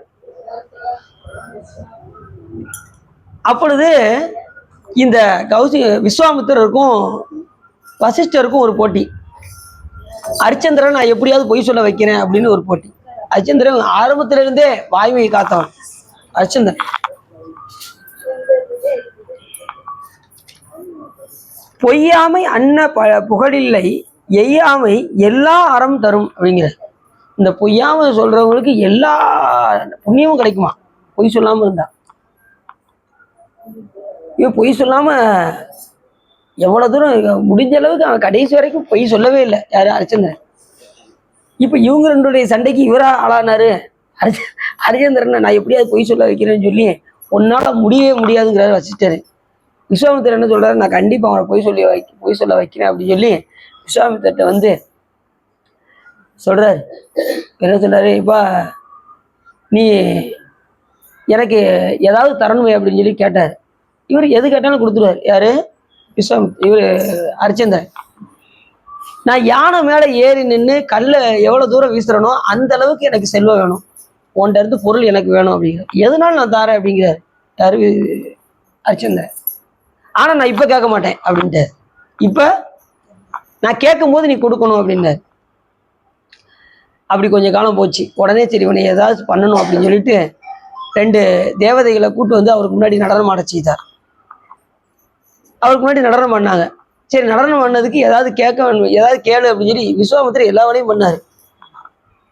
கேட்க சொன்னாரு, நீ அவங்களுடைய நாட்டை கேளு அப்படின்னு சொல்லி சொல்றாரு. விஸ்வாமித்திரர் கேட்க சொல்றாரு அந்த 2 பெண்களையும். சரி நடனம் பண்ணதுக்கு என்ன வேணும்னு கேட்டாரா, உங்க நாட்டை எழுதி வைக்கணும் அப்படின்னு. இவர் பேசவே இல்லை, நாட்டை எழுதி வச்சுட்டாரு. இப்ப நாட்டை எழுதி வச்சாச்சுன்னா இப்ப அவர் மனைவி, அவருக்கு ஒரு குழந்தை பிறந்தது. அந்த குழந்தை பேர் வந்து என்னன்னா லோகிதாசன் பேரு. யாருக்கு? ஹரிச்சந்திரனுடைய பையன் பேரு லோகிதாசன். அவரு அமைச்சர் வந்து அவருக்கு அமைச்சர் ஒருத்தர் இருந்தாரு, அவர் பேர் சத்தியகீர்த்தின்னு பேரு. இந்த 4 பேரும் அப்படி நாட்டை விட்டு வெளியே வந்துட்டாங்க, எல்லாத்தையும் இழந்துட்டாரு. இப்ப இந்த நேரத்துல வந்து இவர் கேட்டாரு, யாரு? விஸ்வாமித்திரர் வந்து எல்லாம் நாட்டெல்லாம் இழந்துட்டு வந்திருக்காரு, இப்ப எனக்கு அந்த பொருளை கொடு அப்படின்னதும் அவருக்கு பொருள் கொடுக்கணுமேன்னு சொல்லி அப்பயும் அவர் அசரலையாம். மனைவி தன்னுடைய மகனை ஒரு அந்தனருக்கு தாராவது கொடுத்துட்டாரு, அடிமையா இருக்க சொல்லி. அதுக்குரிய பணத்தை வாங்கி விஸ்வாமித்திரருக்கு என்ன, ஏன்னா ஒரு 48 நாள் டைம் கேட்டார். எத்தனை நாள்? அந்த பொருளை ஈட்டுவதற்கு ஒரு 48 நாள் டைம் கொடுங்க அப்படின்னு சொல்லி, அதுக்கப்புறம் அந்த அந்தணருக்கு தன்னுடைய பிள்ளையையும் மனைவியும் ஒப்படைத்து விட்டு அந்த பணத்தை வாங்கி அந்த எதுக்காக அவர் கேட்டார் அப்படின்னா, எப்படியாவது பொய் சொல்ல வைக்க வேண்டும் என்கின்ற விருப்பத்தோடு சொன்னாரு. உடனே அவர் என்ன பண்ணாரு, அந்த பொருளை வாங்கி கொடுத்துட்டாரு. அதோட விட வேண்டியதானே, அப்பயும் விட மாட்டேங்கார் விஸ்வாமித்திரர். இந்த 40 நாள் டைம் கட்டையில அதுக்கு வட்டி முதல்மா வேணும் அப்படின்ட்டு பொருள் கொடுத்தது மட்டும் இல்லாம அந்த 41 நாளுக்கு ஈடா ஏதாவது கொடு அப்படின்னதும் உடனே அதுக்கப்புறம் இவருக்கு என்ன இருக்கு கையில, போய் வெட்டியானா போய் வேலை பார்த்தார். எங்க? சுடுகாட்டு. அப்ப அவருக்கு வீரவாகன்னு ஒருத்தர் அவருக்கு வேலை போட்டு கொடுத்தாரு. அவருக்கு என்ன சாப்பாடு அப்படின்னா, அந்த வாக்கரிசி போடுவாங்க பார்த்துருக்கீங்களா? வாக்கரிசி போடுவாங்களா? இந்த சுத்தி வந்து வாக்கரிசி போடுவாங்க. அவருக்கு அதான் சாப்பாடே. அரிச்சந்திரனுக்கு எப்பேற்பட்ட அரசரு கடைசி வாக்கரிசி சாப்பிட்ற நிலைமைக்கு வந்துட்டாரு. ஏன்னா உண்மையை பேசுனதுனால. உண்மையை பேச, ஆனா உண்மை என்னைக்குனாலும் ஒரு நாள் ஜெயிக்கும். அது மட்டும் உறுதி. துன்பத்தை தர்ற மாதிரி தெரியும், ஆனா வாய்மை பேசுனவங்க உயர்ந்து விடுவாரு. அப்படி கீழே கொண்டு போய் மேல ரொம்ப ஒரு டாப்பு கொண்டு போயிடும். உண்மை உண்மை கசக்கிற மாதிரியே தெரியும், ஆனா அதுதான் வெற்றி பெறும் என்பது யாருக்கும் தெரியாது. உண்மை என்னைக்கு ஜெயிக்கும். அப்படி அவர் வெட்டியானாக வந்து வேலை பார்த்து கொண்டிருந்தார். அப்பொழுது அந்த சடலங்கள்லாம் வருமா, அந்த வாக்கரிசியை, அதுவும் அந்த வாக்கரிசியில முழுசும் இவர் கொடுக்க மாட்டாராம். அதை கொஞ்சம் பசுவுக்கு கொடுத்துட்டு மிச்சத்தை மட்டும் கொடுப்பாராம். அதில் தான பொருள்களை வந்து அந்த நடத்துறாரு பாருங்க, அவருக்கு கொடுத்துட்டு இந்த சாப்பாடா இருக்கிறது வந்து அந்த வாக்கரிசி மட்டும், அதுலேயும் பாதி பசுவுக்கு போயிடும், மீதி பாதி தான் இவர் சாப்பிடுவார். இப்படி இருக்கும்போது இவங்க அங்க இருந்தாங்களா, அந்த அந்தனட்ட இருந்தாங்களா, மனைவியும் சந்திரபதியும் 2 பேரும் இருந்தாங்களா, அந்த மனைவியும் அந்த பையன் என்னதாசன், லோகிதாஸ் 2 பேர் இருந்தாங்க. அப்ப பாம்பு கடித்து பையன் இறந்து விட்டான். யாருடைய பையன்? அரிச்சந்திரனுடைய பையன். அவர் வரலாறுல நிறைய இருக்கு. அரிச்சந்திரனுடைய வரலாறு பார்த்தீங்கன்னா ரொம்ப அது ஒரு பெரும் கதையா போய்கிட்டே இருக்கும். இப்ப பையன் இறந்துட்டான். இப்ப அவனை சடலத்தை எரிக்கணும், கொண்டுட்டு வாரா. இவனுக்கு ரொம்ப நாள் ஆனதுனால இவனுக்கு மனைவிங்கிறதே தெரியல. யாருக்கு? அரிச்சந்திரனுக்கு மனைவினே தெரியல. யாரோ ஒரு சடலம் வருது, அது பார்த்தா அது அவருடைய பையன்தான். சடலம் வந்திருக்கு அப்படின்னு நினைக்கிறேன். அப்ப இவர் கேட்குறாரு, இதுக்கு ஏதாவது பொன்பொருள் வேண்டும் அப்படின்னதும், என்கிட்ட ஒண்ணுமே கிடையாது, நான் என்ன செய்வேன் அப்படின்னதும், உடனே இப்படி இது மேல அப்படி விலகியது பாருங்க. இந்த திருவாணியத்தை பார்த்ததுமே தன் மனைவின்னு தெரிஞ்சுக்கிட்டான். உடனே இதுக்கு ஏதாவது பொருள், மனைவியா இருந்தாலும் பொருள் வேணும்னு கேட்க, ஏன்னா அவருக்கு கொடுக்கணும்ல, இந்த வீரவாக இருக்காரு பாருங்க, அவருக்கு கொடுக்கணும்லன்னு கேட்கவும் உடனே அதை திரட்ட வேண்டும் என்று பையனுடைய சடலத்தை வச்சுட்டு போறான். போனா அங்க ஒரு பையன் இறந்து கிடக்கான்.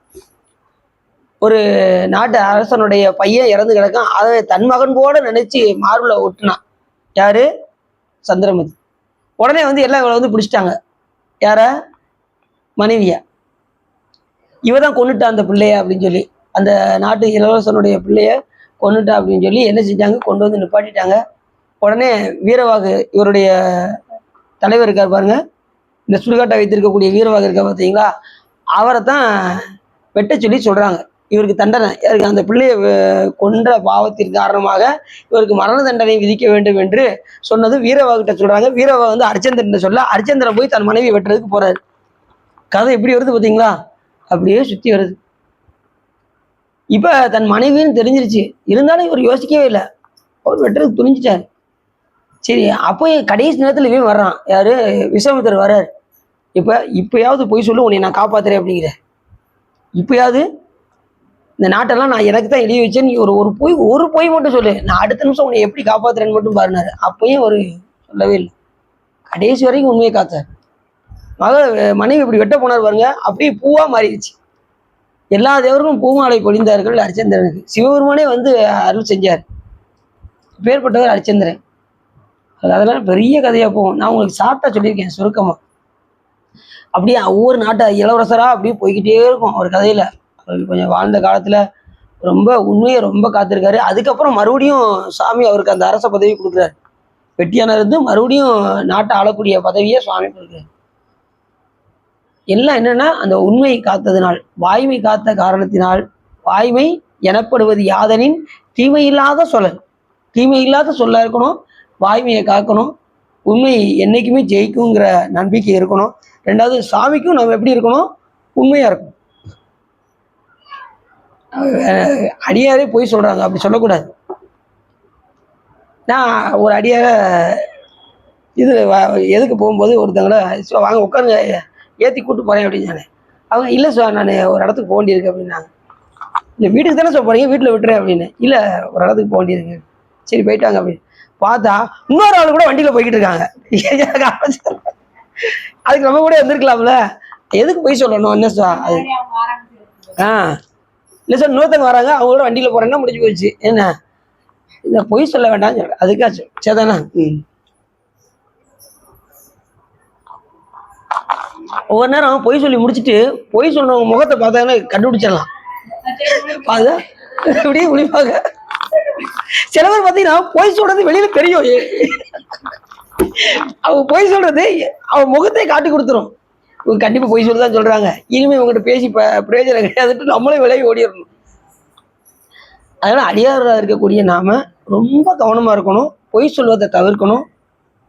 சிவபெருமான் மேல அன்பு வருமாறு நாம் பார்த்து கொள்ள வேண்டும். ஒவ்வொரு நாளும் ஒவ்வொரு நிலையிலையும் ஒவ்வொரு நிமிஷமும் ஒவ்வொரு நொடியும் சிவபெருமானுக்காக நாம் பயன்படுத்தணும். நின்றாலும் நடந்தாலும் கிடந்தாலும் துயின்றாலும் விழித்தாலும் இவைத்தாலும் மன்றாடும் மலர்பாதமாகிய சிவபெருமான் திருவடியை தவிர வேற எதையும் நாம சிந்தனை பண்ணக்கூடாது. நினைப்பவர் மனம் கோயிலா கொண்டவன் அனைத்தெலும்புமாம் அம்பலக்கூத்தனை திணைத்தொழுதும் மறந்துய்வனோ என்று சொல்வதற்கு நாங்க திணைத்தொழுது கூட அவன் செய்கின்ற உபகாரத்தை நம்ம மறக்கக்கூடாது. ஒவ்வொரு நிமிஷமும் நம்ம சாமி பாதுகாத்துட்டு தான் இருக்காரு. நீங்க நடந்து வரும்போது, நீங்க நிற்கும் போது, இப்போ உட்கார்ந்து இருக்கும் போது, ஒவ்வொரு நிலையிலையும் நமக்கு ஆபத்து இருக்கு. காலையில் எந்திரிச்சதுல இருந்து இரவு உறங்குவது வரைக்கும் ஆபத்து ஒவ்வொரு நொடியும் இருக்கு. அத்தனையும் நம்ம சாமியை நம்மளை காப்பாத்திக்கிட்டு இருக்காரு. பாத்துக்கோ.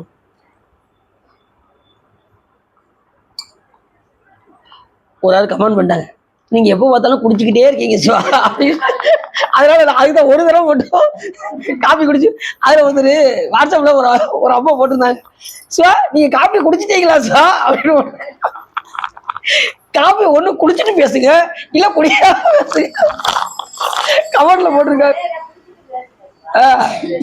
அண்ணே நம்ம சாப்பிடணும்ல நேரம், அதுக்காக தான் அந்த ஒரு நிமிஷத்தை கூட நம்ம விட்டுறக்கூடாதுங்கிறத சினிமா தான் வருது, வேற வழி இல்லை. சரி ரைட்டு.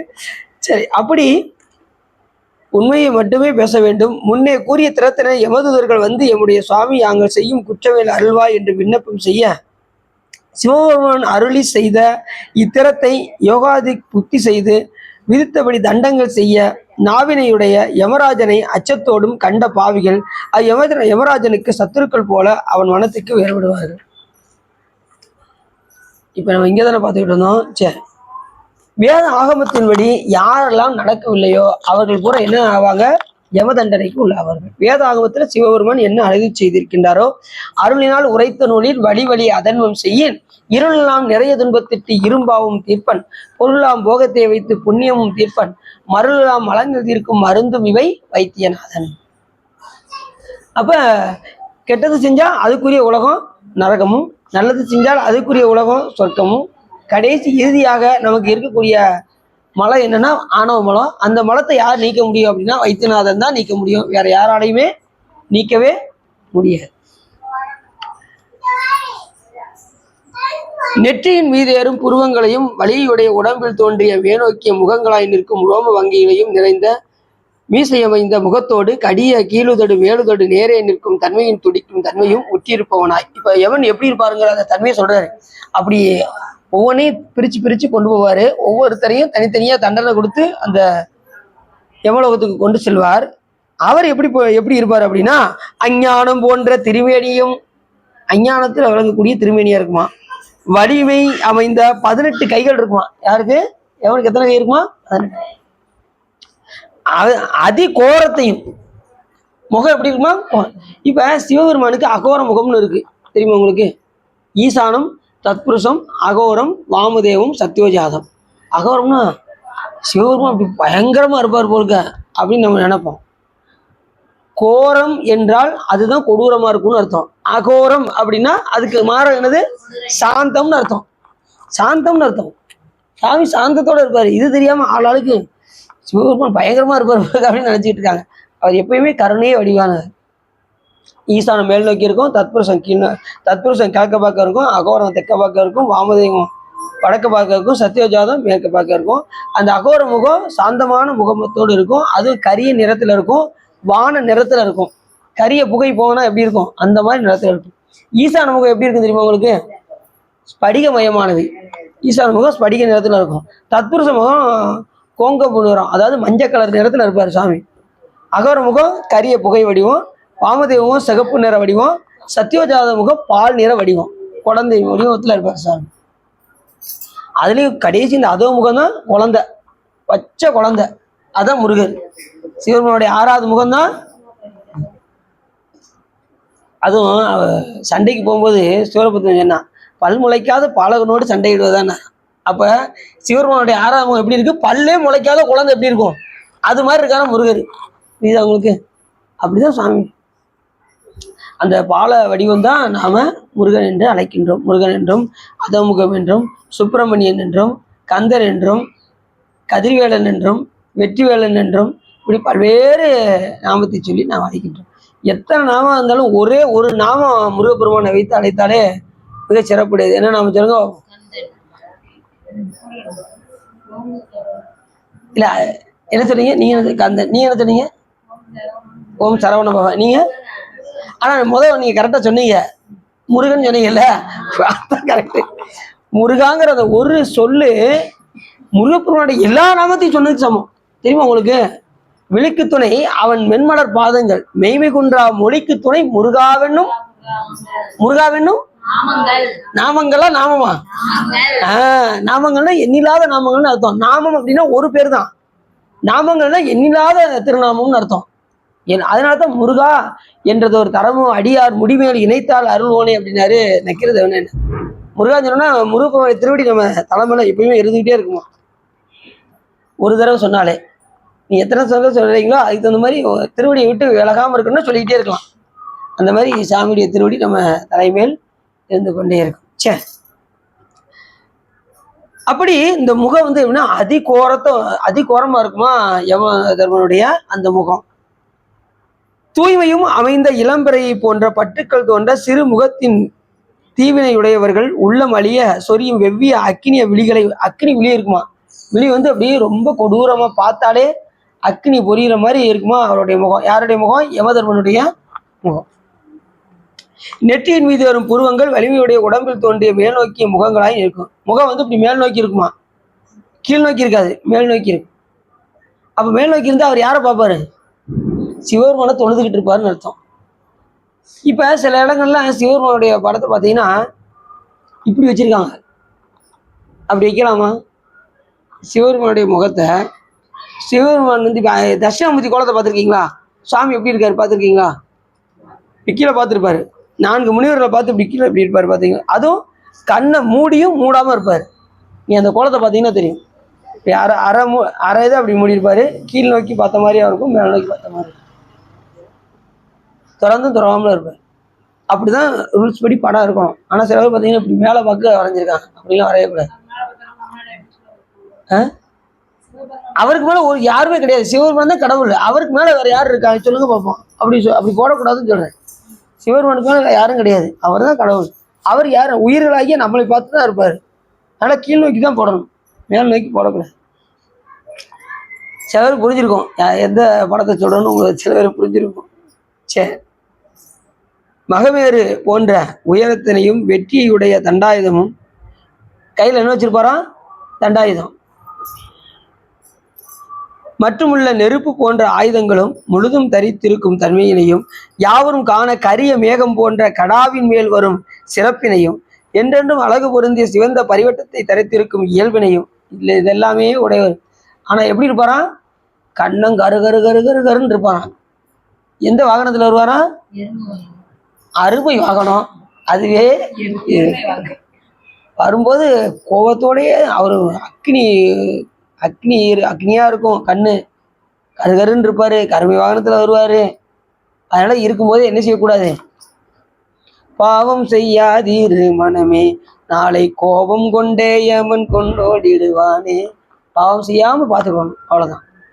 இருக்கும்போது யார் மேல அன்பு செலுத்தி வாழணும்? சிவபெருமான் மேல அன்பு. அந்த போனட்ட ஒரு பாட்டு சொன்னேன்ல, அது அப்பப்போ அந்த பாட்டை நம்ம ஞாபகப்படுத்த வேண்டியிருக்கு.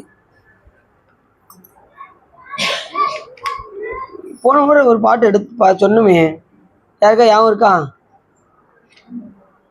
நீங்க இப்ப சொன்னதே நான் காலையில் நீங்க கேட்டீங்கன்னு வச்சுக்கோங்களேன், நான் கொஞ்சம் தட்டி யோசிக்கத்தான் செய்வேன். நீங்க நீங்க சென்ற முறை எங்களுக்கு சுத்தமாக தெரியாது அப்படி சொல்றது. சரி, இருக்கட்டும். பெருமாள் மேல அன்பு செலுத்தி வாழணும், அவ்வளவுதான். என்ன தண்டாயுதம் மற்றும் உள்ள நெருப்பு போன்ற ஆயுதங்களும் முழுதும் தரித்திருக்கும் தன்மையும் யாவரும் காண கரிய மேகம் போன்ற கடாவின் மேல் வரும் சிறப்பினையும் அழகு பொருந்திய சிவந்த பரிவட்டத்தை தெரித்திருக்கும் இளவையும் உடையவர் இந்த யமதர்மன். செந்நிறம் அமைந்த மாலைகளை சூடிய திருமுடியும். அப்ப அவருடைய முடி எப்படி இருக்குமா? சிவப்பு கலர் செந்நிறம். சிவபெருமானுக்கு எப்படி இருக்கும் முடி? சிவபெருமான் என்ன சடை? செஞ்சடை. சிவபெருமான் செஞ்சடை. செஞ்சடை வேதியன் அப்படின்னு பாட்டுல இருக்குல்ல, செஞ்சடை இறைவன் அப்படின்னாலே சிவபெருமான் தான். அவர் திருமேனியும் சிவப்பு தான். ஆளு செக்கச்சவேன்னு இருப்பாரான் சிவபெருமான். ஒரு சொப்பல்ல சொல்லிக்கிட்டு போது ஒருத்தர் சொன்னாரு, கிருஷ்ண ரத்தவர்மா அப்படின்னு கேட்கிறாரு. அது ஒருத்தர் கேட்டே போட்டாரு. அதுக்காக சொல்லிக்கிட்டே இருக்கேன். ஒவ்வொருத்தர் பொழியும் இது அதைத்தான் சொல்றேன். செக்கச்சவேன்னு இருக்கும் அப்படின்னா ஒருத்தர் எந்திரிச்சு அப்ப கிருஷ்ண ரத்தவர்மா அப்படின்னு கேட்டாருன்னா அப்ப அவர் என்ன சொல்லுங்க, அவர் அறியாம இருக்காங்க, அவ்வளவுதான். சரி, ரைட்டு. நம்ம மாதிரி நல்லா தெரிஞ்சுக்கோங்க, நம்மளை மாதிரி சிவபெருமானுக்கு உடம்பு கிடையாது. இது மாயினால் ஆன உடம்பு. இது மாதிரி சுவாமிக்கு கிடையாது. சாமி நினைத்த நேரம் நினைத்த வடிவம் எடுப்பாரு. அவருக்கு இந்த ரத்தம் இதெல்லாம் எதுவுமே கிடையாது. எதுவுமே அவர் பந்திக்காது. பாம்புக்கு விஷம் இருக்கு அப்படின்னா பாம்பை ஏதாவது பண்ணுமா? எதுவும் பண்ணாது. இப்ப அந்த பாம்பையே உடையவன் சிவபெருமான், அவர் ஏதாவது தாக்குமா? தாக்காது. மாயை நம்மளை தாக்கும், ஆனா சிவபெருமானை தாக்காது. ஏன்னா அதையே அணிஞ்சிருக்காரு சாமி. அவரை எந்த விதத்திலையும் தாக்காது. மாயை நம்மளை மயக்கவும் செய்யும் என்றே அவரை மயக்காது. புரியுது அவங்களுக்கு?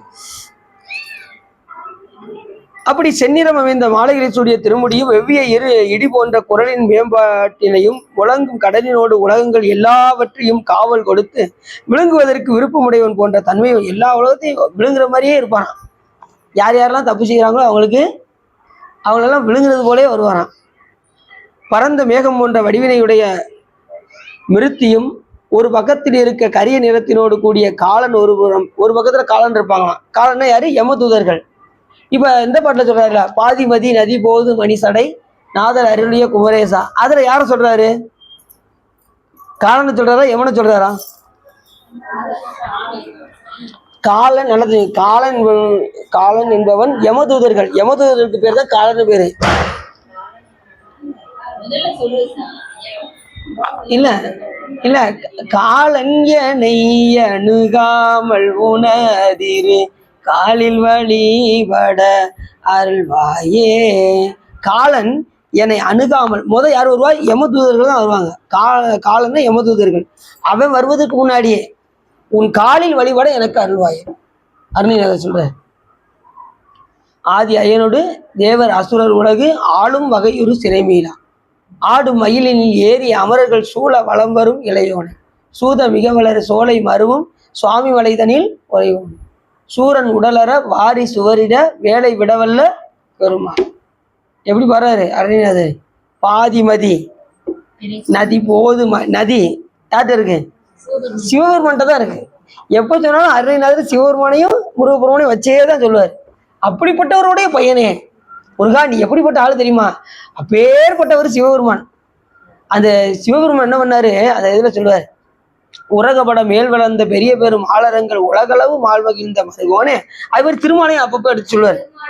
திருமாலையும் சொல்லுவாரு, அப்பேற்பட்டவனுடைய மருமகன் நீ அப்படிவாரு. அவரு உலகத்தையுமே அளந்தாரு. உங்க மாமா இருக்காரே திருமாலை, அவர் உலகத்தையும் அளந்தாரு. உலகளவு மால்மகிழ்ந்த வருகோனே உபயகுல தீபதுங்க விருது கவி ராஜசிங்க உறைபுகளி ஊரில் அன்று வருவோனே. ஆனா அவங்க சிவபெருமான் எப்படின்னா, பறவை மனை மீதில் அன்று ஒரு பொழுது தூது சென்ற பரமனருளால் வளர்ந்த குமரேசா. நீ அப்பேற்பட்டவருடைய அவர் வளர்த்த குமரேசன் அப்படின்னாரு. இந்த அடியார்களுக்காக தூது போனாரே சிவபெருமான், அப்பேற்பட்டவர் உங்க அப்பா, அவருடைய பிள்ளையே அப்படின்னு இந்த இடத்துல சொல்றாரு. ஒவ்வொரு இடத்துலையும் அதுவும் இப்ப இவர் என்ன சொல்லியிருக்கலாம், அரகர முருகா என்று தினமும் நினையாமல் நின்று அப்படின்னு சொல்லியிருக்கலாம். ஆனா அந்த இடத்துல என்ன சொல்றாரு, அரகர சிவாய வென்று அப்படின்னாரு. முருகப்பெருமானை பார்த்து எப்படி சொல்றாரு பார்த்தீங்களா? அப்ப சிவம் வேற இல்ல, முருகன். அரகர சிவாய வென்று தினமும் நினையாமல் நின்று அறுசமய நீதி ஒன்றும் அறியாமல் அசனமிடுவார்கள் தங்கள் மனைகள் தலைவாசல் நின்று அனுதினம் நாணமின்றி அழிவேனோ அப்படின்னு ஒவ்வொரு இடத்துலையும் சொல்றாரு. சாமி, நான் எப்படின்னா ஒவ்வொரு மாயைக்கு பின்னாடி போய் சிக்கி தவிச்சு நான் சீராடி ரொம்ப பாழா போய்கிட்டு இருக்கேனே சாமி அப்படின்னாரு. உலகப்பட மேல் வளர்ந்த பெரிய வேலும் ஆளரங்கள் வடகளவு அரகர சிவாய வென்று தினமும் நினைக்காம அதை விட்டுட்டு நான் என்ன செய்யறேன், ஆகாத செயலா செஞ்சுட்டு இருக்கேன். அரகர சிவாய வென்று தினமும் நிலையாமல் என்று அணுதினமும் நாணமின்றி அழிவேணும் அப்படி சொல்லாம நான் நாணமின்றி தினசரி நான் அழிஞ்சுக்கிட்டே இருக்கேன். அடுத்த வீட்டில் சொல்றாரு, அரகர சிவாய வென்று தினமும் நினையாமல் என்று அறுசமய நீதி ஒன்றும் அறியாமல் அசனமிடு வார்கள் தங்கள் மனைகள் தலை வாசல் என்று ஒவ்வொரு பெண்கள் பின்னாடி போய் நான் என்ன செஞ்சுக்கிட்டு இருக்கேன், போய் காலத்தை வீணாக்கிட்டு இருக்கேன். அசனமிடு வார்கள் தங்கள் மனைகள் தலை, ஒவ்வொரு மனைகள் வீட்டுக்கு முன்னாடி போய் நான் தவறான காரியத்தை போய் செய்ய துணிஞ்சிட்டேனே முருகா. அசனமிடு வார்கள் தங்கள் மனைகள் தலை வாசல் நின்று அனுதினமும் நாணமின்றி அழிவேன். அப்படின்னா இருந்த என்ன, முருகப்பெருமான் என்னை தடுத்தாட்கொண்டு என்னையும் ஒரு பொருளாக்கி எனக்கு உபதேசம் செய்து, அந்த ஒரு வார்த்தையில் எனக்கு உபதேசம் செய்து ஒவ்வொரு நிலையிலையும் ஒவ்வொரு திருத்தலத்திலையும் ஜெபமாலை கொடுத்தாரு, ஒவ்வொரு இடத்துலையும் அட்டமா சித்தி அருளினாரு. இப்படி எவ்வளவோ சிறப்பெல்லாம் அருளிநாதருக்கு முருகப்பெருமான் பண்ணியிருக்காரு. ஜெபமாலை தந்த சர்க்குருநாதா திரு ஆவினன்குடி பெருமாளை அப்படிங்கிறாரு. திருவாவினன்குடியில் ஜெபமாலை கொடுத்துருக்காரு. அப்போ நீங்கள் பழனிக்கெல்லாம் போகும்போது என்ன செய்யணும், அங்கே போய் ஜெபமாலை எடுத்துகிட்டே போயிடணும். நீங்கள் அங்கே போய் பழனியில் ஜெபமாலை வச்சு ஜெபிக்கணும். அதுலேயே கீழே இருக்கக்கூடிய திருவாவினன்குடியில் போய் ஜெபம் செய்யணும். எல்லாம் பழனிக்கு போவாங்க, அந்த கீழே இருக்கிற திருவாவினன்குடிக்கு போக மாட்டாங்க, அங்கே தான் போகணும். நீ இப்போ இது அறுபடை வீடு இருக்குல்ல, அறுபடை வீடுல பழனி வராது, நல்லா தெரிஞ்சுக்கோங்க. திரு ஆவினன்குடி தான் வரும், பழனி வராது. பழனி பின்னாடி வந்தது, அதுக்கு முன்னாடியே ஆவினன்குடி உண்டு. அங்கே வந்து குழந்தை வேல் சாமின்னு பேர். முருகன் வந்து குழந்தை வடிவத்தில் இருப்பார், மயில் இருப்பார், பார்த்துருக்கீங்களா? அதுக்கு ஆப்போசிட்டா நம்ம கோயிலில் இங்கே இருக்கும் மயிலில், நம்ம சண்முகரை பார்த்தீங்கன்னா தெரியும், அதுக்கு ஆப்போசிட்டா இருப்பார். இங்கே வந்து குமாரசாமி இருக்கா, அது வந்து பாம்பன் சாமியில் அருளியது. இப்படி நிறைய சிறப்புகள்லாம் இருக்கு. இப்படி ஒவ்வொரு இடத்துலையும் சிவபெருமானுடைய அந்த தன்மையை வந்து அருணாத பெருமானே சொல்லியிருப்பார். முருகப்பெருமானை வச்சே சிவபெருமானை சொல்லியிருப்பார். ஒவ்வொரு பாட்டிலையும் ஒவ்வொரு நிலையிலையும் சொல்லியிருப்பார். சரி, அப்படி சிவபெருமான் அருளி செய்த விதி திறத்தை புக்தி செய்து அவ்விதிப்படி தண்டங்கள் செய்ய சென்று நாவினையுடைய யமராஜரை அச்சத்தோடு கண்ட பாவிகள் யமராஜனத்துக்கு சத்துருக்கள் போல அவன் மனத்துக்கு வேறுபடுவார்கள். எவனே பார்த்து என்ன செய்வாரான், சிவபெருமான்கிட்ட வணங்கி செஞ்சுதான் இப்படி என்ன செய்யணும் ஏது செய்யணும்னு சிவபெருமான்கிட்ட கேட்டுதான் என்ன செய்வான். எல்லா தேவர்களும் எல்லா தெய்வங்களுமே சிவபெருமான்கிட்ட கேட்டுதான் தானா இயங்கக்கூடிய ஆற்றல் எந்த தெய்வத்துக்குமே கிடையாது. இப்போ ஒரு ஃபேக்டரிக்கு போறீங்க, முதல் யார் இருப்பான், லேபர் இருப்பாங்க. அவங்கள இயக்கக்கூடியவர் யாரு, சூப்பர்வைசர் இருப்பாங்களா? அவருக்கு மேலே உள்ளவர் யாரு, இல்லை மேனேஜர். அதுக்கு முன்னாடி ஒரு இது போர்மன், முதல்ல சூப்பர்வைசர் இருப்பாரு, அவர் வந்து போர்மனுக்கு பயப்படுவார். போர்மன் வந்து மேனேஜருக்கு பயப்படுவார், மேனேஜர் எம்டிக்கு பயப்படுவார். எல்லாத்துக்கும் மேலே யாருன்னா அந்த இதை நிர்வாகத்தை நடத்துகிற எம்டி தான் கடைசி.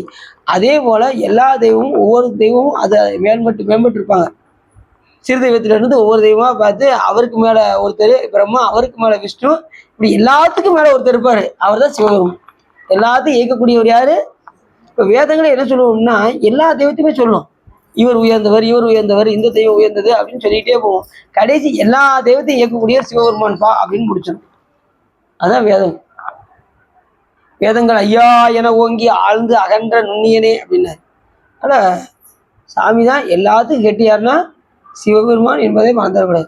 சிவபெருமானை சொல்லும் போதே விநாயகர், முருகர், சுவாமி, அம்பாள் 4 பேரும் வேற வேற கிடையாது. நாம் அதை எப்பயுமே பிரித்து பார்க்கவும் கூடாது. அது சிவக்குடும்பம்னு வச்சாங்க, புரியுது அவங்களுக்கு? சரி, சார் சோமாஸ்கந்தமூர்த்தி அதான் நடுவில் முருகர் இருக்காருல்ல, ஆமாம், குடும்பம் சிவ குடும்பமாக தான். அது வந்து என்னன்னா இவங்க ஒரு நல்ல கேள்வி கேட்குறாங்க. நடுவில் முருகர் இருக்காரு, இப்போ தேரில் வரும்போதுனா சாமி முருகப்பெருமானோட தான் வருவார். சாமி வந்து சத்து, அம்பாள் வந்து சித்து, நடுவில் இருக்கக்கூடிய முருகப்பெருமான் வந்து ஆனந்தம். அதனால ஆனந்தத்தை கொடுப்பதற்கு பையனோடையே தான் சாமி வருவார். முருகப்பெருமானோடையே தான் வந்து அருள் செய்வார். என்னன்னா இது வந்து போக மூர்த்தின்னு பேர். சாமிக்கு வந்து வேக வடிவம், போக வடிவம், யோக வடிவம் 3 வடிவம் இருக்கு. போக வடிவம் என்பது குழந்தை குட்டியோடு இருந்து அருள் செய்வது. வேற எந்த சாமியும் நல்லா தெரிஞ்சுக்கோங்க, எந்த தெய்வமும் குழந்தை குட்டியோடு இருந்து அருள் செய்யாது. நீங்க பெருமாளே எடுத்துக்கோங்க, குழந்தை குட்டியோட இருந்து அருள் செய்யறாரு பார்த்துருக்கீங்களா? எந்த தெய்வமும் அப்படி கிடையாது. சிவபெருமான் ஒருத்தர் தான் குழந்தை குட்டியோட இருந்து அருள் செய்வார்.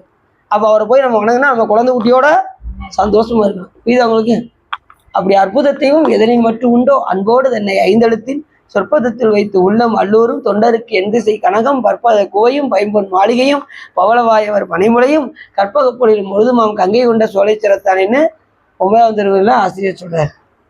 அதனால போக வடிவம் என்பது கல்யாண சுந்தரமூர்த்தி, இந்த இந்த சோமாஸ்கந்தர், இதெல்லாம் போகமூர்த்தி. அது மாதிரி விநாயக அனுக்கிரகமூர்த்தி, விநாயகர் பெருமான் ஒரு இடத்துல சென்றில் இருப்பார். விநாயக அனுக்கிரகமூர்த்தி. அப்புறம் வந்து போக வடிவத்துக்கு வந்து இது, யோக வடிவத்துக்கு வந்து தட்சிணாமூர்த்தி, வேக வடிவத்துக்கு வந்து காலனை எட்டி உதைக்கிறது, காமனை நெட்டிக்கண்ணால் எரிக்கிறது, திரிபுரத்தை எரிக்கிறது. இது பூராமே வேக வடிவம். வேக வடிவம், போக வடிவம், யோக வடிவம். இப்போ தீட்சை எடுக்க போறீங்களா? இப்போ திருவாவடுதுறையில் தீட்சை எடுத்தா என்ன வடிவத்தில் இருந்து சிவபெருமான் நம்மளுக்கு அருள் செய்வார் சொல்லுங்க பார்ப்போம். யோக வடிவம். திருவாவடுதுறையில் தீட்சை எடுத்தா தட்சிணாமூர்த்தியாக இருந்து சிவபெருமான் நினைச்சிருக்கார். கூனம்பட்டியில் தீட்சை எடுத்தா அவங்க குழந்தை குட்டியோட தான் இருக்காங்க. தீட்சை கொடுக்கும்போது அவங்க 2 பையங்க இருக்காங்க தெரியுமா உங்களுக்கு? ஆமா, அவங்க வந்து கல்யாண சுந்தரமூர்த்தி வடிவத்துல இருந்து சுவாமி அருள் செய்யும். இது அவங்களுக்கு அது போக வடிவம், இது யோக வடிவம், அவ்வளவுதான். ஆனா குருவை நம்ம போட்டணும். குருவா இருந்து சாமி போக வடிவமா இருந்தும் யோக வடிவமா இருந்தும் சுவாமி அருள் செய்வார். யாருக்கு எங்கெங்க கிடைச்சிருக்கோ அங்க நாம தீட்சை வாங்கி அந்த நெறியோடு நாம் நிற்க வேண்டும். சரிதானா? புரியுதா? புரியுதா? குணம்பட்டி ஆதினா குழந்தை குட்டியோடு இருந்து அருள் செய்யறது. இது வந்து மடத்துல வந்து யோக வடிவத்துல இருந்து அருள் செய்யுது. அவ்வளவுதான். இப்படி ஒவ்வொன்றும் தனித்தனியா இருக்கு. அப்படி அந்த பாவிகள் சிவபெருமான் அருள் செய்த வேத ஆகமங்களில் கற்பித்த முறையை அவரவருக்கு உண்டாகிய கொடிய பாவத்தை தூய்மையுடைய புண்ணியத்தையும் மறித்து உள்ளபடியே கொள்ளும் சத்தியவானுடைய நல்ல சித்திரகுப்தனுக்கு வேறுபட்டவனாகிய விழிகளை கண்டு நடுவார். இந்த பாவம் செஞ்சவங்களாம் எவனை பார்த்து நிறுத்திவாங்களாம், ரொம்ப நடுவாங்களாம். நல்ல சித்திரகுப்தன் தனக்கு எதிரே நின்ற பாவிகளை பார்த்து பாவங்களை பொருள் என்று எண்ணினவர்களே வாருங்கள். ஒவ்வொருத்தரும் வரிசையை நிற்பாங்களாம். பாவம் செஞ்சவங்களா வரிசையை லைனில் நிற்பாங்களாம். பாவம் செய்த பாவிகளே வாங்க அப்படின்னு சொல்லி எழுதி வரோம். ஒவ்வொருத்தரும் அழைப்பாங்க. நீங்கள் முன்னால் மத யானையை ஒத்த பலத்தினால் எளியவராய் உள்ளவர்களுடைய திரவிய முதலானவற்றை அபகரித்து அவர்களுக்கு துக்கத்தை உண்டாக்கி, இப்போ அடுத்தவங்களுடைய பொருளை அபகரித்து மற்றவங்களை துக்கம் செய்தவர்கள்லாம் எங்கே போகணும்? நரகம் தான். அது கன்ஃபார்மாக நீங்கள் நரகம் தான், வேற வழியே கிடையாது. வாங்க சார். சார் என்ன சார்? வாங்க சொன்னாங்க. சொன்னாங்க. சரிங்க சார். என்ன சார்? என்னது? சரி சொல்லுங்க சார். சரிங்க சார். அப்போ பிறனுடைய பொருள் நம்ம என்ன செய்யக்கூடாது? அபகரிச்சா கண்டிப்பா என்ன உண்டு? நரக தண்டம்.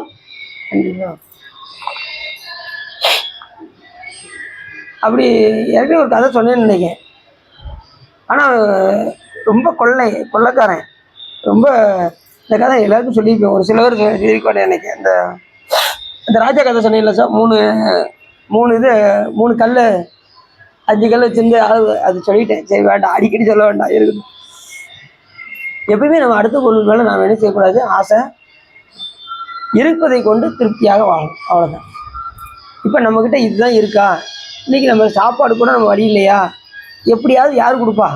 சிவபெருமான் கொடுப்பான்னு கம்முன்றதாலே நம்ம தேடி வந்துடும். ஏன் உங்களுக்கு பசித்து வந்தால் கொடுக்க சிவன் உண்டு. படுக்க எங்கும் புறம் திண்ணை உண்டு, உடுத்த கந்தை துணி உண்டு. பசித்து வந்தால் கொடுக்க சிவன் உண்டு. நீங்கள் எந்த பிறவில எங்கே இருந்தாலும் சரி சாமி உங்களுக்கு பசி ஆத்திடுவார். ஏன்னா கர்ணிமா கடல் சிவபெருமான் அப்படின்னு சொல்லும்போது சீல என்ன வருது? அரிசி அப்படின்னா சி யாரு? சிவபெருமான். எப்படினாலும் சாமி என்ன பண்ணிடுவாரு? நம்மளுடைய பசியை காட்சி. அந்த காலத்துல வீடு வீடு திண்ணை கட்டி வச்சிருந்தாங்க. இப்போ எந்த வீட்லயே திண்ணை வைக்காமயே பார்ப்போம். ஒரு வீட்லயே திண்ணை கட்டி எல்லாம் அடைச்சி அடைச்சி கட்டிட்டாங்க எல்லாமே. அந்த காலத்துல யாத்திரிகள் போவாங்க, இருட்டுச்சுன்னா அந்த வீட்டில் அப்படியே அந்த திண்ணையில படுத்துக்கிடுவாங்க. இடம் கிடையாது. நீங்க எதை சொல்றீங்க? இந்த தெருக்கில் ஒரு ஜானு இடம் விட மாட்டான். இங்க பாரு, நான் கேஸ் போட்டுருவேன்பாங்க, கேஸ் போட்டுருவேன்பாங்க. கொஞ்சம் இடம் கொஞ்சம் தள்ளி கட்டிட்டோம்னா கேஸ் போட்டுருவாங்க. அப்புறம் கோர்ட்டுக்கும் கேஸுக்கு அலைஞ்சிக்கிட்டு இருக்கணும், நம்ம வீடு கட்ட முடியாது. அந்த மாதிரி நிலைமை ஆகிடுச்சு. அப்படி பிறபொருள் கை கொண்டதால வைத்தினதா உமது சரீரத்தில் பொருந்திய அதிக அழகினாலே பிறருடைய மனைவியர்கள் தோழினை அணையும் பாஞ்சியம். அது மாதிரி பிறன்மனை விளைவது. அவங்களாம் எங்கே போவாங்க? நரகம்தான்.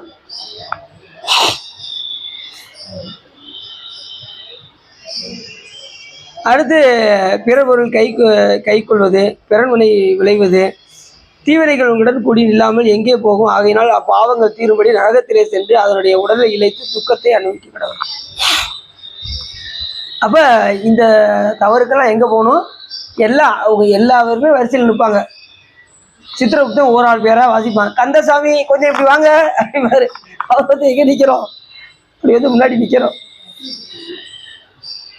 நீ என்ன தப்பு செஞ்சீங்க, உங்களுக்கு ஞாபகம் இருக்கா அப்படின்னாரு. ஏதோ ஞாபகம் இருக்கிற மாதிரி தெரியுதுங்க, ஆனா ஞாபகம் இல்லைங்க அப்படின்னு அவன் இப்போ படம் போட்டு காமிச்சிருவான். சித்திரகுப்தர், நீ என்ன தப்பு செஞ்சப்பா?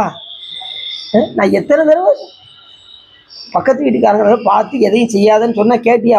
இருக்கிறத வச்சு நீ வாழ்ந்துருக்கலாம்ல, இப்படி நீங்க வந்து நிக்கணுமா அப்படின்னு சொல்லி அடிச்சா என்ன செய்வான்? எப்பயுமே நல்லா தெரிஞ்சுக்கோங்க, பக்கத்து வீட்டில் எதையுமே பார்க்காதீங்க. பார்த்தீங்கன்னா நம்ம என்ன செய்வோம்? குடும்பத்தை அனுபவிக்கணும். பக்கத்து வீட்டுக்காரங்க ஒரு 5000 படம் வாங்கிட்டாங்கன்னு வச்சுக்கோங்க. பக்கத்து வீட்டு 5000 படம் வாங்கிட்டாங்கன்னு வச்சுக்கோங்க. இவங்களுக்கு பாதி என்ன வந்துடும்? பயிரோடையே வந்துடும். அதுலேயும் 5000 புடவை பார்த்ததுலேருந்து அவன் 5000 வாங்கிட்டான். 6000த்துக்கு வாங்காமல் விட மாட்டேன் அப்படின்னு வீட்டுக்காரரை அடிப்பாரு அடிப்பாரு அடிப்பாரு.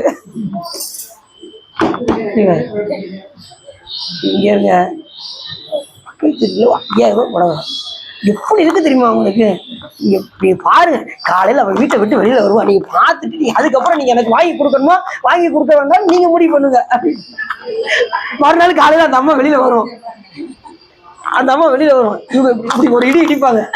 பாருங்க பாருங்க, ஏன்னா நேரடியா சொன்னா அவங்க பார்த்துவாங்கன்னு இப்படி ஒரு இடி அப்படிப்பாங்க. பார்த்தது உடனே அவரு சொல்லுவாரு அடிப்பாரு அப்படிப்பாரு. அதேதான். இல்ல அப்படிலாம் கிடையாது, அவங்க விரும்பவே மாட்டான். இல்ல நான் எத்தனை இதுல பாக்குறோம்ல, பக்கத்து வீட்டுல நடக்கும், வெளியூர்களுக்கு போனா அதெல்லாம் நடக்கும். அதனால ஒரு வீட்டுல இந்த கதையை சொன்னாங்க, அதைத்தான் இப்ப சொல்லிட்டு இருக்கேன். ஒரு வீட்டுக்கு போனேன், அவங்க தான் சொன்னாங்க, ஐயா கொஞ்சம் வீட்டுக்காரியை கொஞ்சம் கண்டிச்சு வையா. என்ன காட்சி சொல்லிட்டு பக்கத்து வீட்டுக்காரி 5000 புடவை வாங்கியிருக்கா, இல்லை 6000 புடவை வாங்கி கொடுக்க சொல்றாயா? இது எந்த விதத்துலயே அதைத்தான் இப்ப உங்கள்கிட்ட சொல்லிக்கிட்டு இருக்கேன். புரியுதாவுக்கு? அதைத்தான் உங்களுக்கு ரிப்பீட் பண்ணிக்கிட்டு இருக்கேன். அது நகைச்சுவையா இருந்தது, அதனால உங்களுக்கு சொல்றேன்.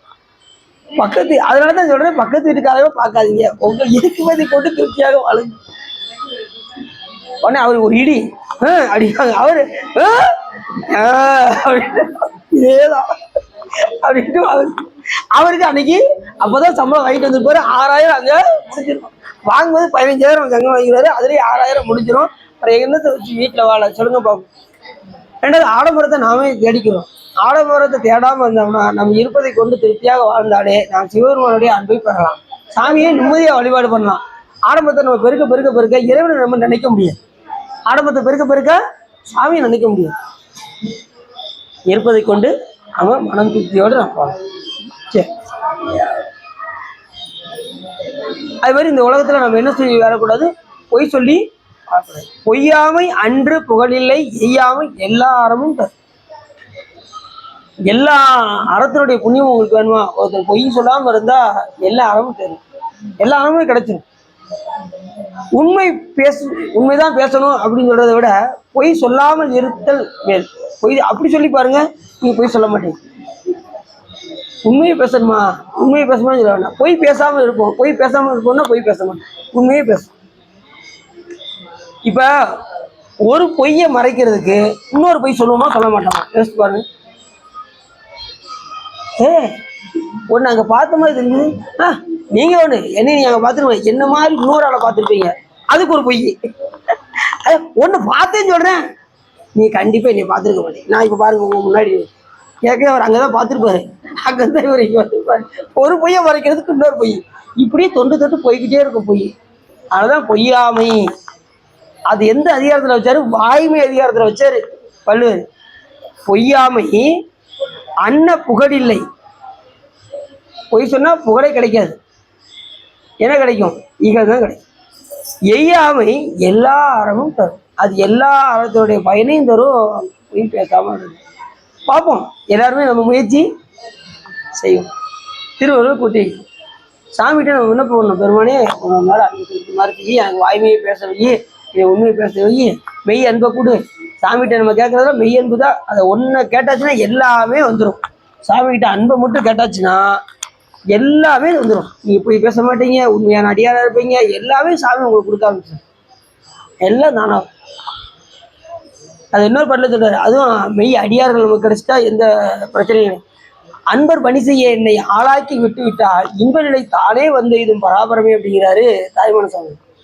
அடியார்களுக்கு நாம அன்பு செஞ்சிட்டோம்னா, அவங்களுக்கு நாம அடிமை ஆயிட்டோம் அப்படின்னா, எல்லா இடத்தும் நாம அன்பு செலுத்த ஆரம்பிச்சிட்டோம் அப்படின்னா இன்ப நிலை தானாகவே வந்து சிவபெருமான் அன்பு தானாகவே வந்துடும். எல்லா இடத்துலையும் நம்ம அன்பு செலுத்தணும்.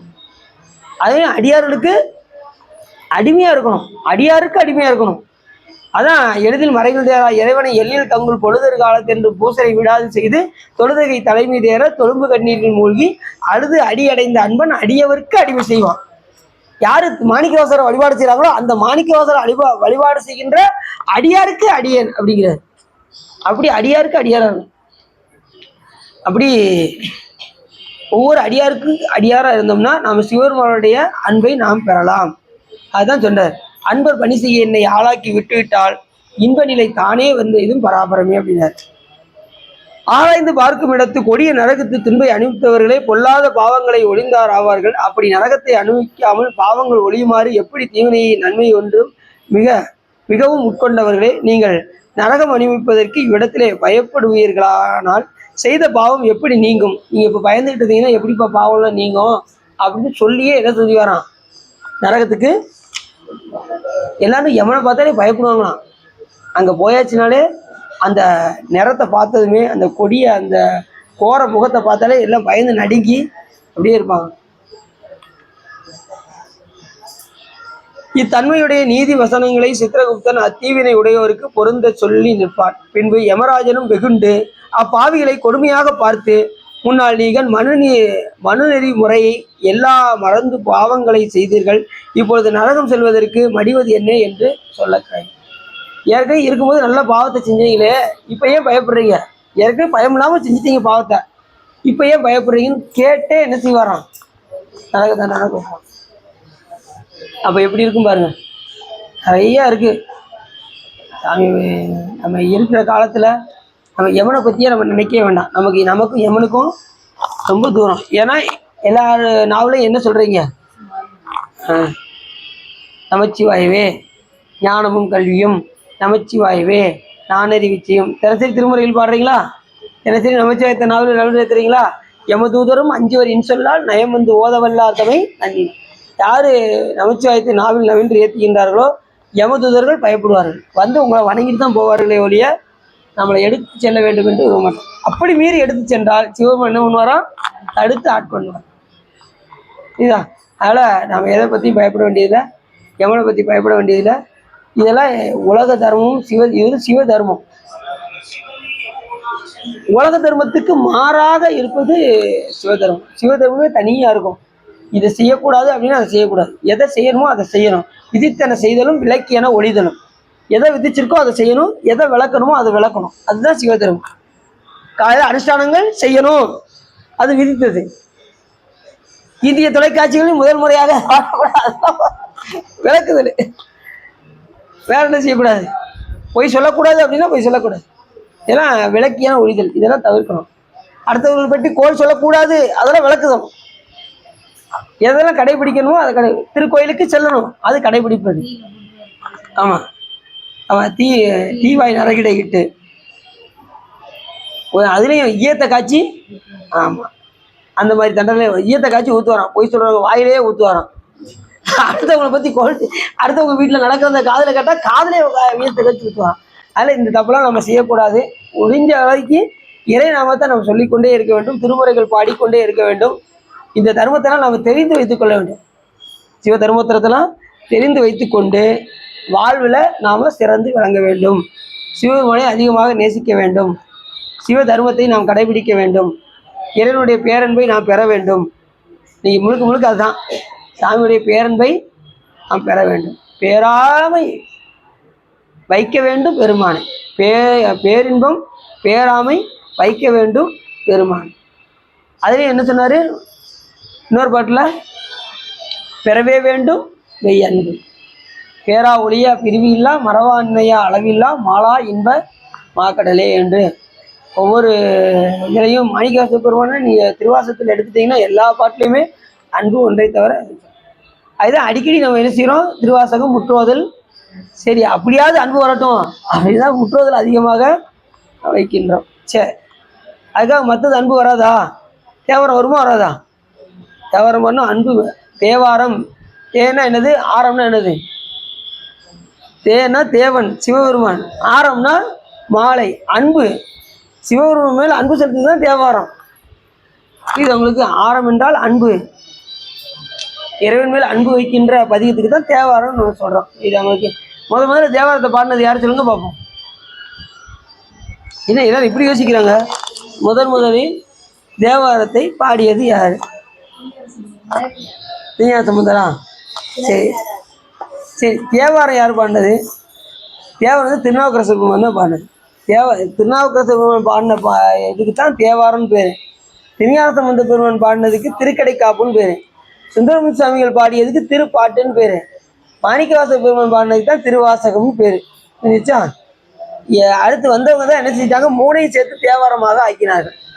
திருக்கடைக்காப்பு திருப்பாட்டு எல்லாம் சேர்த்து தேவாரமாக புரிஞ்சிச்சா? சரி, இதுதான் உள்ளம் நிறைந்து உகை சிறந்து இந்த சிவ தர்மோத்தரத்தை கேட்டதனால் உங்களுடைய வல்வினை கரைந்து திருவருள் உரையும் என்று சொல்லி திருப்புகழ் பாடி அடியின் உரையை நிறைவு செய்கிறேன்.